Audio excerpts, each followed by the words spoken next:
Welcome back, guys. I know it's been a whole week, but there is a reason for this.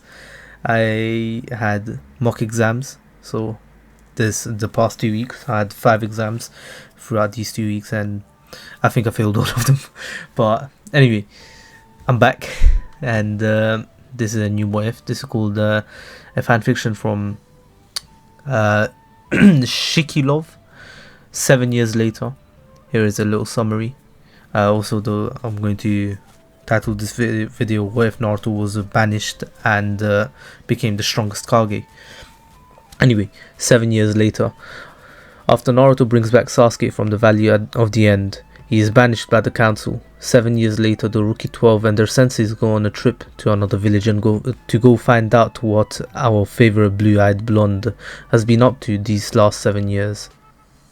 Is it just me, or does that kid look like a mini Naruto?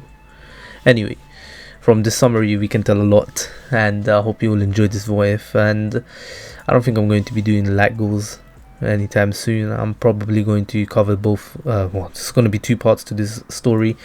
I'm covering 15 chapters in this, or 14, I'm not sure. I'll have to see. And anyways, my ducklings, let's get straight into this, and let's go. Oh yeah, also don't forget to follow and support the creator. Links will be in the description below for the creator's story. And anyway, let's get into it. Hokage's office 3 days after the fight at the vote, Tsunade sat at her desk looking at the blonde Gaki she saw as a little brother or son.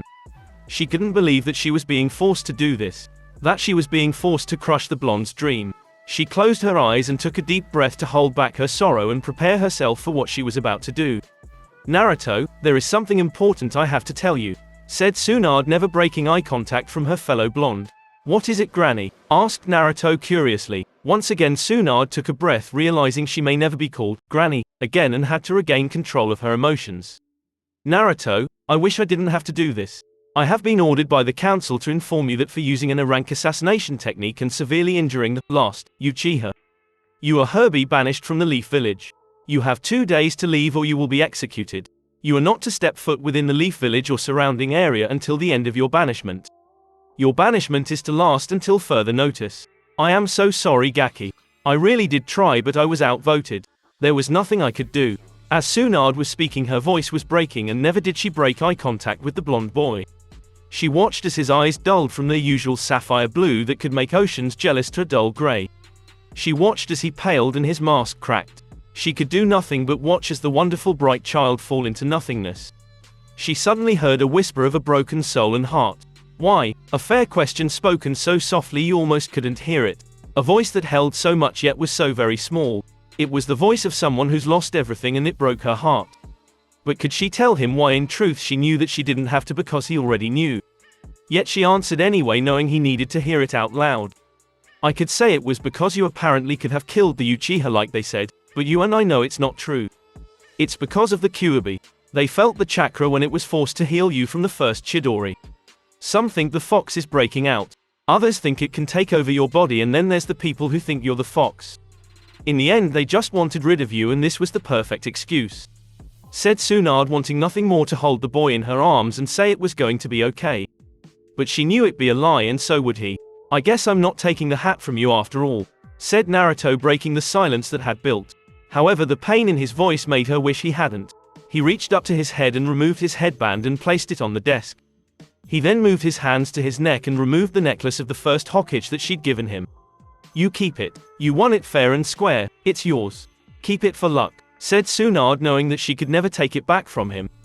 He smiled a small smile and replaced it back around his neck. He then walked around the desk and hugged her. This time she couldn't stop her tears. "Goodbye, Granny Tsunade." With that he broke the hug and left without another word, while Tsunade cried her heart out for the boy who just left her office. Naruto disappeared after that. He simply left the village without a word to anyone that very day.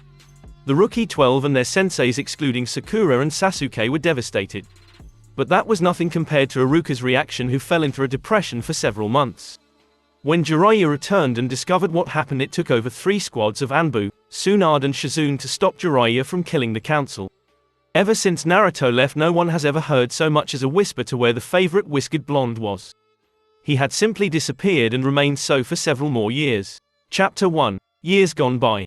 It has been 7 years since the departure of one Uzumaki Naruto, and many things have changed. The first change occurred after Naruto left and Jiraiya's return. After being calmed down by Tsunade and Shizune, he tore into the council. He informed them that they were idiots who had no faith in the seal of their supposed hero, and that the only way the fox can get out is if Naruto himself lets it. Even if Naruto died, the Kyuubi couldn't escape. This caused many whom only agreed to his banishment because they thought the seal was weakened, to feel ashamed. Jiraiya also informed them that a group of S-rank shinobi called the Akatsuki are after the tailed beasts, and they had just virtually given him the 9 tails. This piece of information caused a large disturbance among the council. Some wanted him back, either out of guilt or because they didn't want such a weapon to be in the hands of missing ninja.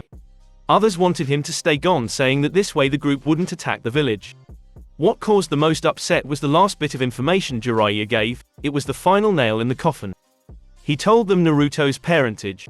Naruto Uzumaki was the son of Kushina Uzumaki, the red hot-blooded habanero, and Minato Namikaze, the yellow flash, and Yondaime Hokage. Jiraiya had never felt so much pleasure than watching the meltdown of the council. Another change was the Rookie 12. After hearing about Naruto's banishment and subsequent disappearance, they threw themselves into training. At first they were devastated and angry. Then they decided they wanted to be strong enough to bring him home one day. It wasn't just increased training that changed, but also the dynamic of the Rookie 12. While everyone was distraught over the loss of Naruto, only Sasuke and Sakura weren't. This caused Ino to denounce Sasuke as her crush, but also Sakura as her friend. However, despite the exclusion of Sasuke and Sakura, it brought the rest of the Rookie 12 closer than ever. Every week they would meet up and eat at Ichiraku Ramen in honor of Naruto. This was a great joy to Ayami and Chuchi, whom were incredibly saddened about the loss of the blonde. It wasn't just the rookies that changed, so did the senseis. Kakashi understandably took it the worse. He was originally angry at both his students for using rank techniques. Then he discovered from Tsunade that Naruto had underpowered his Rasengan so it didn't endanger Sasuke, but Naruto actually took 2 fully powered Chidoris to the chest. His guilt only became worse when he discovered that Naruto was actually his sensei's son. He sought to absolve some of his guilt by training Sakura properly. However, to his disappointment, she was still nothing more than a fangirl. All the senseis started to train more regularly and harder in order to keep up with their students. Team 7 also went through a change. With Naruto gone, the team was taken off rotation until a replacement could be found. That replacement became Sai, who used to be a member of Root and Danzo's spies. Sakura, who had asked for training from Tsunade before Sasuke tried to deflect, was refused. Tsunade turned her down due to her fangirlish ways. Sasuke himself is as horrible and broody than ever. He was let off virtually scot-free. He was simply put on house arrest for 3 months. The biggest change was what happened to Danzo Shimura, the leader of Root. A year and a half after the banishment of Naruto, Jiraiya and Tsunade finally managed to get him executed, and Root disbanded with the surprising help of Sai. As it turns out, the Rookie 12 managed to get Sai most of his emotions back, and with the help of Ino, his memories as well. With his memory returned, he no longer wished to serve Danzo. So with the assistance of Jiraiya, the seal on his tongue was removed and he became Tsunade's spy. Now a full 7 years later, and everyone has lived up to their changes. Ino is now married to Sai and both are Junin. Neji and Tenten are engaged. Neji is a hunter in Anbu and Tenten is a Junin. Kiba is a Junin and Anbu recruit with Akamaru. Shino is an Anbu captain and is dating Hinata, who is an academy instructor. Shikamaru is head of the Anbu strategic division. Both Choji and Lee are Junin instructors. Sasuke was forced to marry Sakura in order to restart his clan. Sasuke is a Junin and Sakura is a medic at the hospital. Iruka got out of his depression and is engaged to Ayami. Kernai and Asuma are married and have a son named Hiruzen after the third. Kakashi is surprisingly dating Anko. Guy opened his own dojo, which is ran by his civilian wife. Shizune married Genma and they are expecting their first child. Tsunade finally said yes to Jiraiya and they are currently dating. Now though, our rookies and their senseis are preparing for a trip to another village.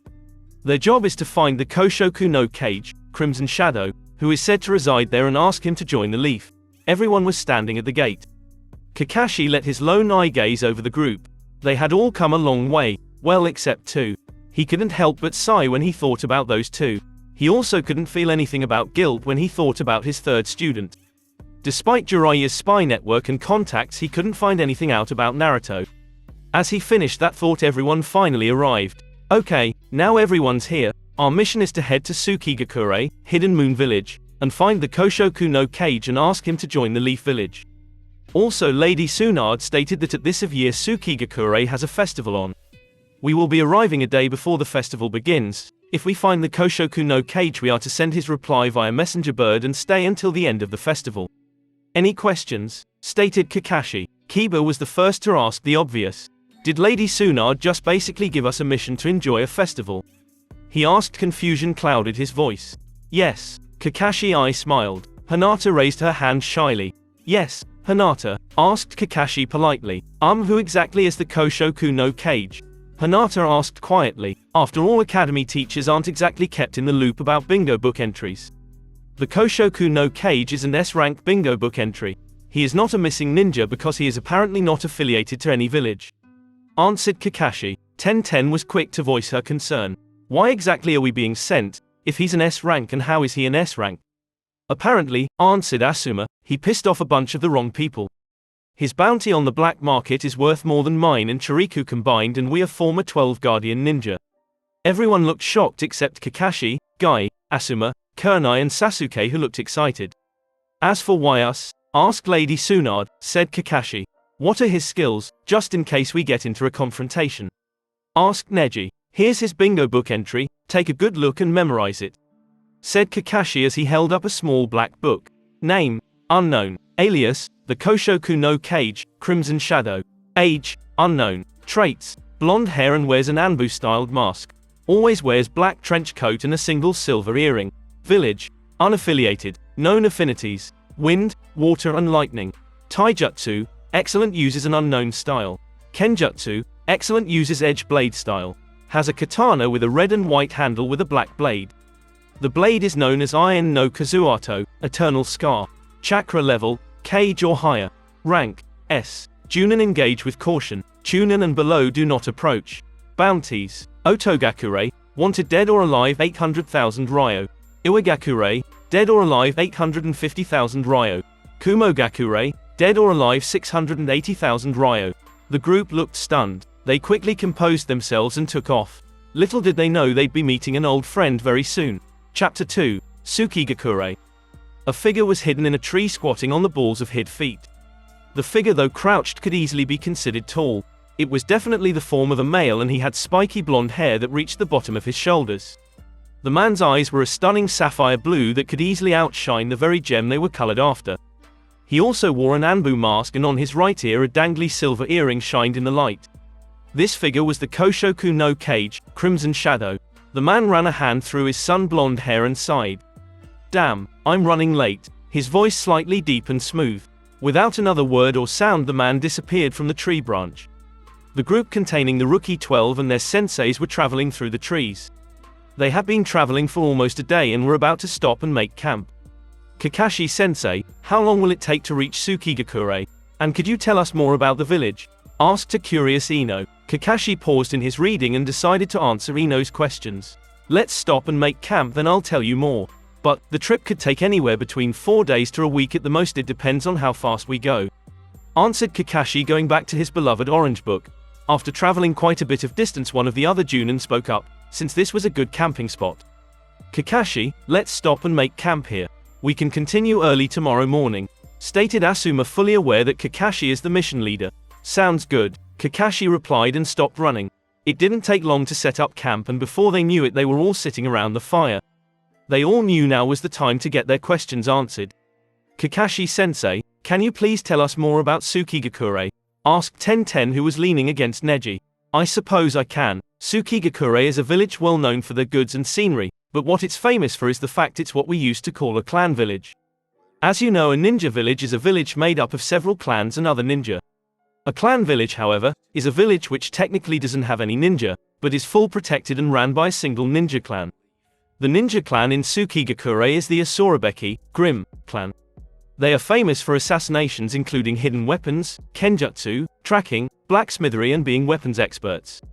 However, the one other thing they're famous for is their bloodline. Their bloodline is known as Akuma no Hono, devil flames. The Akuma no Hono can create any type of flame, meaning they can create flames that freeze into ice or dissolve whatever they touch like acid. Although there is now only one member remaining that can use this bloodline.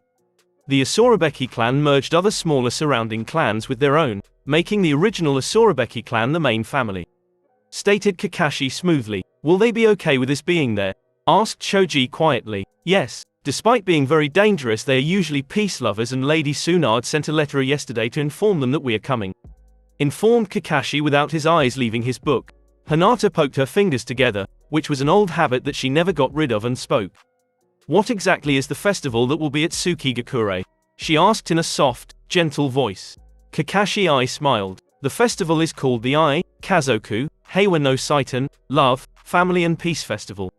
It is used to celebrate the end of a war that occurred over 40 years ago and to remember what they fought for, love, family and peace. Said Kakashi, finally taking his eyes off his book to look at the group. Awesome. How often is the festival held? Asked Kiba rather loudly. This time it was Kurenai who answered, once every 2 to 3 years, but they hold other festivals as well during this time. She informed calmly. The questioning continued for several hours. Everyone was buzzing with excitement. Asuma finally spoke up, realizing the time. Come on everyone, let's get some shut-eye. We have to leave early tomorrow. I'll take first watch. Later on, our rookie 12 and senseis are running through the trees. True to Asuma's words, they left early, at dawn actually. The senseis apparently decided the trip was going to be done in 4 days. They woke up at dawn and ran until dark, taking very few breaks in order to make it there faster, and the process continued for another 2 days. Then finally on the 4th day everyone noticed something. The forest is thinning out. Said Tenten, surprised considering Konoha is surrounded by nothing but thick forest. Kakashi looks over to Neji and nods, causing Neji to activate his Byakugan and search the surrounding area. There's a path up ahead and it leads to a village gate. Neji informed stoically. Everyone subconsciously picked up their pace, excited to see the new village. Troublesome, it must be Sukigakure, said Shikamaru in a lazy drawl. They all stopped on the edge of the trees and started walking down the path. When they were close to the village, everyone was forced to stop because Kakashi, Asuma and Kurenai stopped in front of them. Now everyone, I shouldn't have to remind you, but be on your best behavior. You are ninja of Konoha and you are representing our village, said Kurenai. Asuma then stepped forward, lighting a smoke with his lighter. Now I know you're all excited to see Sukigakure, however, remember this is a mission and to keep your eyes peeled for our target. Got it. He waited for everyone to nod their agreement before stepping back. Then Kakashi took his place. Finally, I have one final thing to say to you before we head into the village. Because of the festival there will be ninja and people from other villages. Do not start or cause any fights. We are guests in this village and they will throw you out or arrest you for breaking their rules. Kakashi said in a serious and borderline dark tone. Also don't forget to enjoy the festival and have fun. Kakashi returned to his normal cheerful tone. They headed up to the gate and the rookies gasped in awe of what lay before them. Chapter 3, Explorations. The Konoha ninja looked at the giant walls and gate much larger than Konohagakure's own. As the ninja walked towards the entrance, the gate began to slow open, and by the time they reached the gate itself they had full entry. The rookie 12 and senseis entered and looked around and saw no guards or visitor log. Where are the gate guards or logbook? Asked a confused Choji. As he spoke, a villager walked by holding a sign and stopped to look at the Konoha group. Ah, you're from a ninja village, aren't you? Said the stranger. At his question the rookie 12 nodded and Kakashi asked. Yes, we are ninja. We are from Konohagakure to exact. May I ask who you are? Kakashi spoke in his cheerful but polite tone. Oh, where are my manners? I'm Jiro Yoshida. I am the owner of the village's local bar, the Devil's Bar, or as others call it, the Devil's Sin. The man, now known as Jiro, responded with a smile and slight bow. The Konoha ninja responded in kind, each supplying their own names and rank with a slight bow. Jiro returned each bow before speaking. To answer your question, there is no logbook or gate guards. Jiro stated simply, as if this was a normal occurrence. The Konoha ninja were confused by this notion. Then how do you know who is entering and leaving or preventing spies? How do you know about oncoming attacks? Asked Shikamaru with a curious tone and calculating gaze. Well, to us it doesn't matter if we're entering or leaving, since if you commit a crime it is easily found out. As for spies or attacks, it's simply not possible. What you wouldn't have noticed was as you stepped past the gate, was that there is actually a barrier seal there preventing anyone with negative intentions towards the village no entry, and if they do get through, the Asurabeki clan will sense them and capture them. Jiro spoke calmly, showing no signs of lying or worry that they will tell their village this information. Kakashi smiled. "Thank you for informing us, Jiro-san," he said politely. "No problem, Kakashi-san. We are quite used to having people travel through here, especially during the festivals. Now if you'll excuse me, I have to deliver this sign to one of the stalls." With that, Jiro walked off without looking back. Kakashi looked back at his group. "Now, since the locals seem friendly enough, you may want to ask them about the Koshoku no Kage, Crimson Shadow, and remember, keep your guard up and eyes peeled." Kakashi stated seriously. "You may now go and explore, but try to stay in at least groups of 2. We are in an unfamiliar area and I don't want anyone getting lost, okay?" He returned his cheery attitude and eyes smile as soon as he received everyone's nod. Kurenai then took over. "We will all return back here in an hour and share any information. After 15 minutes, if anyone is missing, we will search for them. Is that understood?" she asked with narrow red eyes. Everyone once again nodded and split into different groups to look around the village of Sukigakure. The Konoha ninja gazed around in awe as they took in the sights. A lot of the homes were medium-sized traditional one-story homes, made out of wood and painted beautifully. The apartment buildings towered at least 5 stories high and were either round or rectangular. Parks and greenery surrounded sections of the areas. The streets were filled with dozens of people getting ready for the festival tomorrow, or children were happily playing. But the most interesting sight was where the paved main road led. The road led straight to the end of the village to stone steps, which headed up a mountainside. At the top was a traditional one-story mansion surrounded by forest which could easily be seen from the other side of the village. "Ten, Neji, Guy-sensei, do you see that youthful house and mountain? Whoever lives up there must be truly youthful," yelled Rock Lee while pointing dramatically up the staircase. Guy was quickly dissolved into waterworks. "You are right, Lee, we must improve our fires of youth," Guy shouted while crying. Onlooker's sweat dropped and then started to ignore the strange men in green spandex. After all, they've seen stranger. As Guy and Lee were being overly dramatic and yelling, Neji and Ten inched away from the odd duo. Meanwhile, "Wow, there's so many stalls," exclaimed an amazed Ino who was dashing through the streets. Shikamaru following behind lazily, with Choji beside him eating chips. Asuma trailed behind them, both lighting a smoke. "I have to admit this is a pretty amazing setup," stated Choji in between munches. Something then caught Ino's eye. "Oh, what's that over there?" questioned Ino as she hurried towards her interest, dragging Shikamaru and Choji with her. Asuma followed the trio. "Troublesome," muttered Shikamaru. "In the meantime, this place is awesome," shouted Kiba excitedly as they walked around the left side of the village. "It is very different from Konoha festivals," said Hinata quietly with a small smile.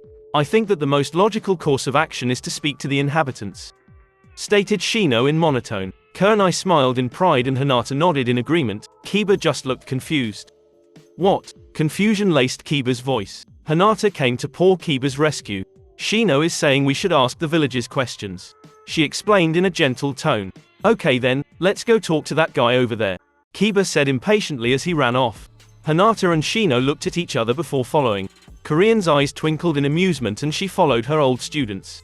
Elsewhere, "Oh Sasuke, isn't this place beautiful?" gushed Sakura as they walked past a nearby park. Sasuke gave his inconsequential grunt, while Sai and Kakashi walked behind. Kakashi had his face buried in his orange book and Sai surveyed around him silently. Sakura squealed, causing Kakashi, Sai and Sasuke to flinch. Internally, of course. Since Sakura wasn't watching where she was going, she accidentally bumped into someone. So she quickly apologized. "I'm sorry," she said at a regular sound level. "Don't worry about it, miss," a kind and happy voice replied. Sakura looked up and when she finally got a look at the person she bumped into, she was surprised. The man stood at roughly 5'3". He had blonde hair which, if looked at closely, had a layer of black underneath. He had warm amber eyes and had a black scarf around his neck. He wore an olive green traditional plain kimono, with an aqua jacket over top, and he had regular black ninja sandals. Just as Sakura was about to open her mouth, she was interrupted by a voice calling out, "Hurry up, Kubanashi." Sakura turned to the owner of the voice and was just as surprised as earlier. The woman stood just 1 inch above the man dubbed Kubanashi. She had long wavy brown hair tied up in a single ponytail with half of it covering her face. Sakura could also see she had light green eyes. The woman was wearing a white and pink dress kimono with flowers decorated the bottom. The kimono highlighted her voluptuous features, such as her large kimono also covered her feet. All in both were incredibly pretty. Kubanashi laughed warmly. "I'm coming, Kajoro." Kubanashi called back, and just like that he left, along with the woman now known as Kajoro. Later that day, everyone was once again gathered near the gate. After a few hours of exploring and questioning, everyone was wanting to know what they'd discovered. "I booked all of us in at a nearby hotel. We were rather lucky since everything is basically booked out," stated Asuma. Everyone nodded in understanding. "Okay, what did Team Guy find out?" asked Kakashi, his orange book nowhere in sight. "After asking around, we discovered that the house on the mountain and the forest surrounding it all belong to the Asurabeki, Grimm, clan. In fact, they technically own this entire village," exclaimed Tenten, shocking everyone around her except Asuma, Kakashi, Guy and Kurenai. "What?" cried everyone in shock. According to a woman named Chizuru, who is the owner of a local bakery. Back before even the creation of Konoha, Sukigakure was owned by a cruel warlord, who was bleeding this village dry. The warlord was very paranoid and had wanted the Asurabeki clan to assassinate some of the villages and surrounding warlords. When the traveling Asurabeki had seen what he had done to the village, they killed him and took the deeds to the village and surrounding land. In order to keep it away from the warlord's son and surrounding enemies, the Asurabeki clan sold the deed to the village for 1 yen and settled down to create a home here and became their protection. Ever since then, the Asurabeki clan has been considered the true and rightful owner of Sukigakure," explained Neji. Team Kurenai asked Kakashi. "We weren't able to find out much. However, by talking to a man named Shiga, we managed to uncover that the Koshoku no Kage, Crimson Shadow, arrived 5.5 years ago alongside the current head of the Asurabeki clan," informed Hinata gently. Team Asuma questioned Kakashi. "After talking to several stall and shop owners, we found out that this mission is probably more trouble than it's worth," stated Shikamaru before elaborating. "As it turns out, the Koshoku no Kage, Crimson Shadow, is actually the Asurabeki, Grimm, clan head's unofficial bodyguard. If the Koshoku no Kage isn't out of the village, they're with the clan head. I also believe there is more than what everyone is telling us, but it's too troublesome to find out what," finished Shikamaru with a yawn. Kakashi nodded. "My team's information is also rather limited. We discovered that everyone was keeping rather tight-lipped on the Koshoku no Kage. Nevertheless, we managed to find out that he is well loved and respected within the village and the Asurabeki clan itself. He is also apparently extremely close to the current clan head, and if anything were to happen, nothing would stop the clan head raging war," stated Kakashi. "So we know that the Koshoku no Kage, Crimson Shadow, is close to and the bodyguard of the current Asurabeki clan head. He is respected both within and outside of the Asurabeki clan to the point that war could be declared over him. Sukigakure itself is owned by the Asurabeki clan, and that the Koshoku no Kage, Crimson Shadow, showed up randomly 5.5 years ago, accompanied by the current head of the Asurabeki clan," established Asuma. Everyone nodded at the information and soaked it in. "Alright, everyone, I think that we should all follow Asuma to where we will be staying and get some sleep. We will continue this tomorrow, before enjoying the festival 2 days from now," said Kakashi as they all traveled to the hotel. Chapter 4, Surprising Whisker Marks. Early the next morning, Kakashi, Kurenai, Asuma, Guy, Tenten, Kiba, Shikamaru, Neji, Choji, Hinata, Shino, Lee, Ino, Sakura and Sasuke were gathered in the dining room of the hotel. They were finishing up the conversation. "You may wander around and do what you wish today before the festival. However, don't forget this is still a mission, keep your eyes and ears open," stated Asuma, holding a smoke from his fingertips. "Okay, Asuma-sensei," replied the rookie 12 feet except Sasuke, whom grunted. They all walked out the door of their hotel. After a few minutes of consideration, they all decided to stick together for a while. As they walked, they eventually came across child laughter and turned to see they were at a park. Nearly all of them shared a small smile in memory of their own childhood. "Hey guys, is it just me or does that kid look familiar?" questioned Choji. Everyone turned to look where Kiba had pointed, only to see a small child roughly 4 years old. The child was a girl and rather short. Her hair was long, reaching her lower back, and was placed in a single long ponytail. Her hair coloring was odd, having sun blonde hair with silver streaks, making it seem ash or platinum blonde if you weren't looking for details. She was wearing a light blue cheongsam dress with an orange vine pattern and had no sleeves, creating a sense of déjà vu for the Konoha ninja. She wore black bike shorts under her dress, and blue ninja sandals completed the outfit. Despite these traits, it was her eyes and face that truly shocked the Leaf Ninja. Her eyes were a blinding sapphire blue and on her cheeks were 3 very thin whisker marks. "She looks like a female Naruto," exclaimed Ino and Tenten, voicing the thoughts of everyone present. "I highly doubt it. I mean, who would have a child with Naruto?" stated Sakura, not believing anyone would like the blonde boy. There is no way, no one would marry the Dobi," said Sasuke with contempt. These comments caused all the rookies and their senseis to shake their heads at the stupidity of the statement. Considering that Naruto was actually highly sought after by females outside of Konoha, and that was before the reveal of his heritage. Before the argument could take place, Kiba let out a wolf whistle. "Man, check her out," declared Kiba, causing the group to look towards where Kiba was indicating. They saw an incredibly beautiful woman around their age, walking extraordinarily graceful towards the park they were standing near. She had straight, long silver hair with black streaks that reached her knees. She was dainty looking, despite being about 5 feet 6 in height, and she also had pale skin. Her face was extremely feminine and gentle looking, her lips were blood red and she had deep azure blue eyes. She had an hourglass figure, perfectly proportioned and a very suitable bust size. She wore a black battle kimono which sat off the shoulders and reached her calf in length. The kimono flared outwards in an upside-down V shape at the knees. The black kimono was outlined in silver and decorated with a purple and silver butterfly pattern. The sash that tied the gown was purple and was outlined silver with the rest of the kimono. On her feet she wore black ninja sandals. This was the woman that currently had Kiba drooling, however the others noticed something Kiba hadn't. An engraved wedding band on her left hand. "Sorry, Kiba looks like she's taken," said Hinata with a giggle. Before Kiba could respond, a shout was heard. "Ototo, little brother, look out," called out a girl's voice. Before the group could react, a small child ran straight into Sasuke, knocking them both over, causing Sasuke to glare and the child to look sheepish. Once everything had settled, the group got a good look at the child and it caused them to freeze and hold their breath. Why? Because the child looked exactly like a young Naruto, just with slightly longer hair. It was simply confirmed by them with the expression on the child's face and when he rubbed the back of his head sheepishly. "Ototo, little brother, are you okay?" said a boy's voice. The group turned and saw the same girl form earlier, with another slightly taller boy beside her. The boy was obviously a brother to both the girl next to him and the boy still on the ground. His hair was just as bright as the other boy, the only difference is being that it had black streaks, was shorter and was styled in strands jutting outwards in every direction, and a smaller, frontal cowlick of hair partially hanging over his forehead. The boy had the same sapphire blue eyes as his brother, as well as the same whisker marks. Whereas the fully blonde boy was wearing a burnt orange shirt, black shorts and ninja sandals. The black and blonde hair boy was wearing a dark green tank top with a black jacket, black shorts and ninja sandals. They were broken out of their thoughts when the boy called back to his siblings. "I'm okay, Ni-san, big brother, Wonsan, big sister," confirming he was the youngest of the 3. "Good, that means you can apologize to the man you knocked over," said a melodic and soft, soothing voice. Everyone looked towards the origin of the voice to see the gorgeous woman from earlier. "Okasan, mother," yelled the children in shock. The group looked wide-eyed, surprised that she has 3 children all looking the same woman, however, had amusement twinkling in her azure blue eyes. "Musuko, son, you need to apologize, and where is Yorimoto, little sister?"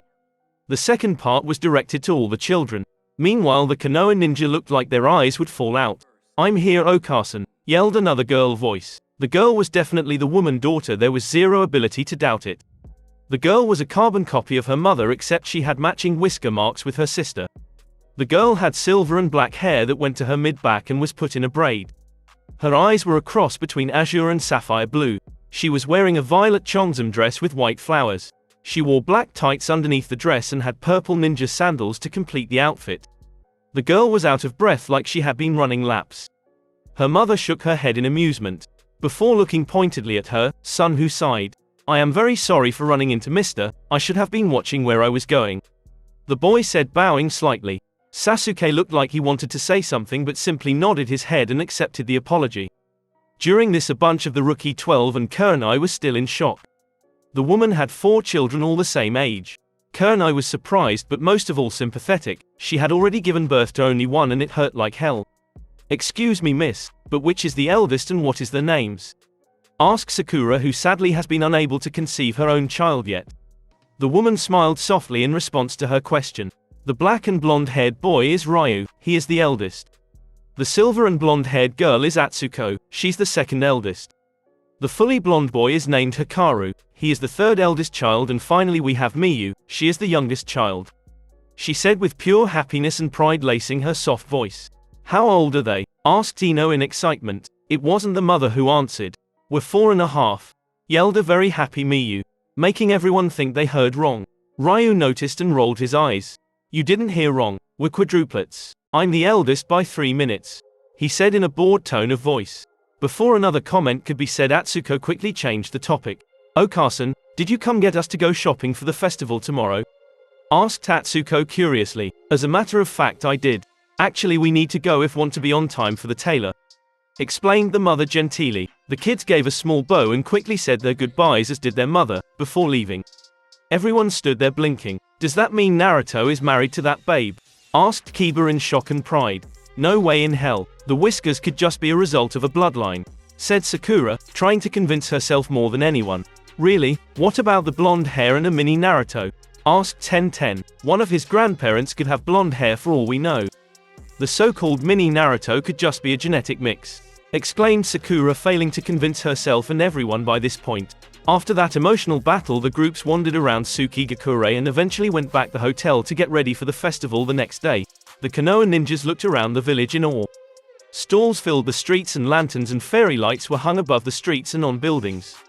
Streamers and banners were shown hanging from nearly every surface. Confetti and flowers were strewn about the area. All of it consisted of oranges, reds and yellows mixed together. It looked like a bright sunset. Music played in the background, loud enough to hear but not so loud you couldn't have a conversation. The streets were crowded with people from everywhere and nowhere. Everyone had large smiles as they shopped or talked. The atmosphere was just filled to the brim with joy and excitement. People were dressed in kimonos or ninja gear and children were happily playing between the crowds. All in all, it was happy and breathtaking. The group themselves weren't dressed much differently than normal, except Sakura, who was dressed in a rather over-the-top lavish pink kimono, telling the other girls it was necessary to showcase herself because she was the matriarch of the Uchiha clan. Hinata was dressed in an elegant yet casual light lavender and white kimono. Ino was dressed in a light blue and grey kimono which was a similar style to Hinata's, and finally Ten was dressed in a soft yellow kimono. The guys and Kurenai were dressed as they normally would. It's beautiful, exclaimed Ino as she looked around at the decorations and lights. I agree, it looks so different than before, said Ten with slight awe in her tones.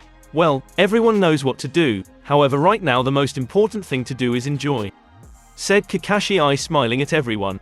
With that said, everyone took off to enjoy the festival, not realizing this is when they should have had their eyes open the most. Meanwhile, a tall lean man arrived at the gates.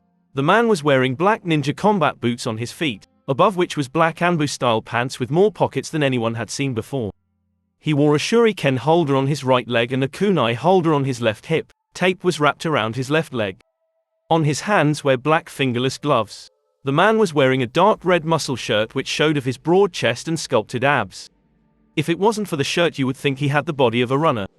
Over the shirt he wore a black trench coat. On his back a red and white handled katana sat, its midnight black sheath matching the blade itself, if it was unsheathed. The blade was easily recognizable as the famous Iron no Kazuato, Eternal Scar. The man had a single silver earring dangling from his right ear and had a green gemstone attached to a black cord sat around his neck. If people knew their history and jewelry, they would realize it was the first Hokage's necklace. The man was wearing a red patterned Anbu mask which hid all but his dancing with life sapphire blue eyes. Finally, the man had a mop of long shoulder-length spiky blonde hair. This man was Naruto Uzumaki Namikaze, completely still unaware he is a Namikaze. Naruto lifted his mask and placed it on the side of his head, showing the telltale whisker marks. Man, it's good to be home. Even if she's gonna kill me for being so late. He smiled before putting the mask back in place and jumping through the gate, vibrating in happiness and excitement to be home. As he moved through the village and crowds, he looked at all of the changes. He eyed the beautiful decorations, but didn't spend much time looking, since he was looking for something else entirely. People waved, nodded, smiled, or all of the above to him in greeting. He moved swiftly through the crowds, eyes darting over everyone's faces. He kept moving and glancing, until he finally found what he was searching for. Or more appropriately, who he was searching for. He was looking directly at her back so he couldn't see her face, but he didn't need to, he already knew she would have a small smile and warm eyes. Her hair was straightened down as always, it went to the back of her knees as she refused to have it any shorter. It was a tradition in her family that all the family heads had long hair, including her father. The only thing different about her hair was the tiny clear and blue gems which glinted in the light of the lanterns matching her kimono. Her kimono was white with a black trim. The bottom of her kimono was decorated with sapphire blue lilies which looked like they were made from fire, and her sash matched the color of the lilies. All in all, she was a vision. He slowly made his way towards her, already knowing that she more than likely sensed him already.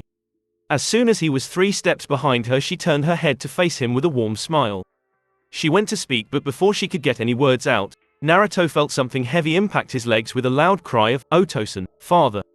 He looked down and smiled as he looked at his 4 wonderful children. Atsuko was dressed in a peach-colored kimono with a white-colored trim and sash. The kimono was covered in aqua-colored dragonflies, and her sliver blonde hair was out of its usual ponytail and was instead laying straight down to her lower back. She wore a peach-color flower in her hair to match her kimono. Miyu was wearing a light green-colored kimono with a purple-colored sash and trim. Her kimono sported 2 white foxes chasing each other. Her hair was in its customary braid, but it was over her shoulder and had a white fox clip at the top. His first son Ryu was dressed in a black kimono which had a gold trim and sash. His kimono was decorated with a large golden dragon, and his hair remained the same. His second son Hikaru wore an orange kimono, of course. It was adorned with black rising flames leading into a black flaming wolf. His hair as always matched his own. He couldn't help but give a large grin, even if his children couldn't see it didn't even matter, before being down and hugging them all despite a few protests from Ryu and Hikaru. "I'm home and I'm sorry I'm late," he said with a small grin. This had been a tradition for a long time, back to when he was first found by his beautiful wife. If one on him left, the other greeted him back. It may seem small, but to someone as lonely as Naruto it was everything. "Welcome back," she said in her soft voice, giving a gentle smile, continuing to stare into his eyes. Naruto pulled her into a soft embrace, lifted his mask to the side of his head and tilted her chin upwards towards him. Meanwhile, Ino was looking at all the different stalls along with the rest of the girls, while the boys simply trailed behind. As Ino was looking at a particular pretty flower sculpture, a flash of yellow caught her eye. When she took a full look in the direction of the bright color, she froze. "Guys," she called loudly, in order to make sure everyone heard her. Everyone turned their attention to Ino and followed her line of sight. There was their target. They all continued staring as he approached someone. "Is that?" said Tenten, lost for words. Hinata was standing in a quiet shock along with Shino and Kurenai. Kakashi had covered Sakura's mouth when it looked like she was about to screech. Sasuke looked irritated. Asuma had his lighter in hand ready to light a cigarette, Shikamaru having almost dropped the one in his own hand. Kiba's mouth was gaping, giving a perfect imitation of a fish. Lee and Guy looked confused. Neji just blinked. It was Sai who saved them from their current states. "It seems we have found the Koshoku no Kage, Crimson Shadow," Sai said in his usual monotone. "We should just go get him now, so we can end this farce of a mission," said Sasuke. Annoyance and arrogance laced his voice like usual, as he started to walk towards them before Kakashi grabbed the back of his collar. "Wait," Kakashi literally hissed at him, as they all remained staring as the person he approached turned so that they could see their face. They were all surprised to see it was the woman from the park. They all watched as the kids cried out and hugged the mane. They were all taken back when the children called him Otosan, father. See, Naruto isn't their father. There is no way Naruto could ever be someone as strong as the Koshoku no Kage, Crimson Shadow. He was nothing but a no-good orphan, said Sakura. Kakashi let go of her in order to grab Sasuke. Everyone glared at her and was ready to throw some very poisoned words in her direction. However, Hinata called them all to a stop when she gasped. "Naruto," was the gasp that she spoke. Everyone confused turned back to the Koshoku no Kage, Crimson Shadow, only to see his mask was no longer on his face, but on the side of his head, giving a good view of his face. No one dared move. They simply stared as their Naruto kissed one of the most beautiful women they'd ever seen. "Kakashi-sensei, what do we do?" asked Choji, unsure of how to react. They all felt joy at seeing him once again live and well, happy that he had a family of his own, sad knowing that deep down he wouldn't return to the village now. Kakashi grimaced, running a bunch of different scenarios in his mind. "Tomorrow we will speak to the head of the Asurabeki, Grim, clan. Then if we make no progress, we call in Lady Tsunade," said Kakashi, having an ominous feeling that things were not going to go well. Chapter 6, Discoveries. The next morning and second day of the Kazoku, Heiwa no Saitan, Love, Family and Peace Festival. Teams Kakashi, Guy, Kurenai and Asuma were awake and organizing for the meeting and day ahead. Kakashi-sensei, would it be alright if our team investigate the mysterious woman with Naruto yesterday? Asked Tenten, nervous she might be overstepping her bounds. However, Kakashi was unknown to her, actually considering her request and not annoyed at all. Why do you want to investigate this, unknown woman? Asked Kakashi. Despite being extremely curious himself, he couldn't authorize them splitting from the group without good reasoning, due to the importance of this meeting. Well, Kakashi-sensei, if this woman was as important as she looked to Naruto, there's little doubt he wouldn't be with or at least near her. So if we know where and who she is, we know where Naruto, the Koshoku no Kage, Crimson Shadow, will be. Respond Tenten, hoping he understood her reasoning. Kakashi was wavering to agree, but he wasn't sure that she was truly sure of herself. Kakashi wasn't the only one wondering if she was honestly okay with this. Are you sure, Tenten? I hear that the Asurabeki, Grim, clan had a large amount of rare and strange weapons. Asked Neji, concerned for his fiancée would regret her choice. However, she looked at both of them with assurance and certainty. Yes, I'm sure, this is important, said Tenten with no hesitation. Kakashi sighed. Okay, Team Guy can go and investigate this mysterious woman. Kakashi drawled lazily. Yes, Tenten cheered, but she was quickly interrupted. However, you must take Pakken with you. This is so you can relay anything important or if there's an emergency, said Kakashi while summoning Pakken. Tenten looked at the small pug. Yo, said Pakken while raising one paw. Tenten looked at Kakashi before agreeing. Both Neji and Tenten went to gather the rest of their team. An hour later, everyone was ready to go. Kakashi took point and led them. He was flanked by Asuma and Kurenai. Behind them was Sai, Sakura and Sasuke, who were followed by Shino, Hinata and Kiba, and behind them was Shikamaru, Choji and Ino. All of them were dressed in their mission gear, albeit it was a lot more done up than their regular mission gear, but still mission gear. It didn't take long to make it to the steps on the mountain that led to the Asurabeki, Grim, clan's home. As they stood on the bottom of the stairs, the senseis turned to face their old students. Before we go up these stairs, we want to remind you all that this is no different from any other diplomatic mission, stated Kurenai, red eyes sharp like her tone of voice demanding respect. You are aware you are representing Konoha, its ninja and its Hokage. Kurenai continued, standing tall. If any of you step out of line or do anything that embarrasses our village, you will be gravely punished. Her voice took a dark tone none had ever heard her use. There are rules you will follow, some of which you already know, stated Asuma, taking over from his wife, but his tone was no less commanding and strong. Firstly, we do not know who the leader is, so show respect to everyone. If the leader has discovered any of us being rude to their members, they will not take it kindly. He looked over all of them, allowing his IT convey the seriousness of this matter. Secondly, there is to be no fighting. This is not just our rule but the village's rule as well. No fighting during the festival, without permission of the Asurabeki, Grim, clan head. Asuma stated, having dealt with Asurabeki clan members previously when being a 12 ninja guardian. Lastly and most importantly, do not insult, challenge or demean the Asurabeki clan head or the Asurabeki clan in the head's or clan's presence, said Kakashi, extremely darkly, and his eyes turning to steel within a blink of an eye. Now, that's everything, said Kakashi in a happy tone, personality doing a complete 180.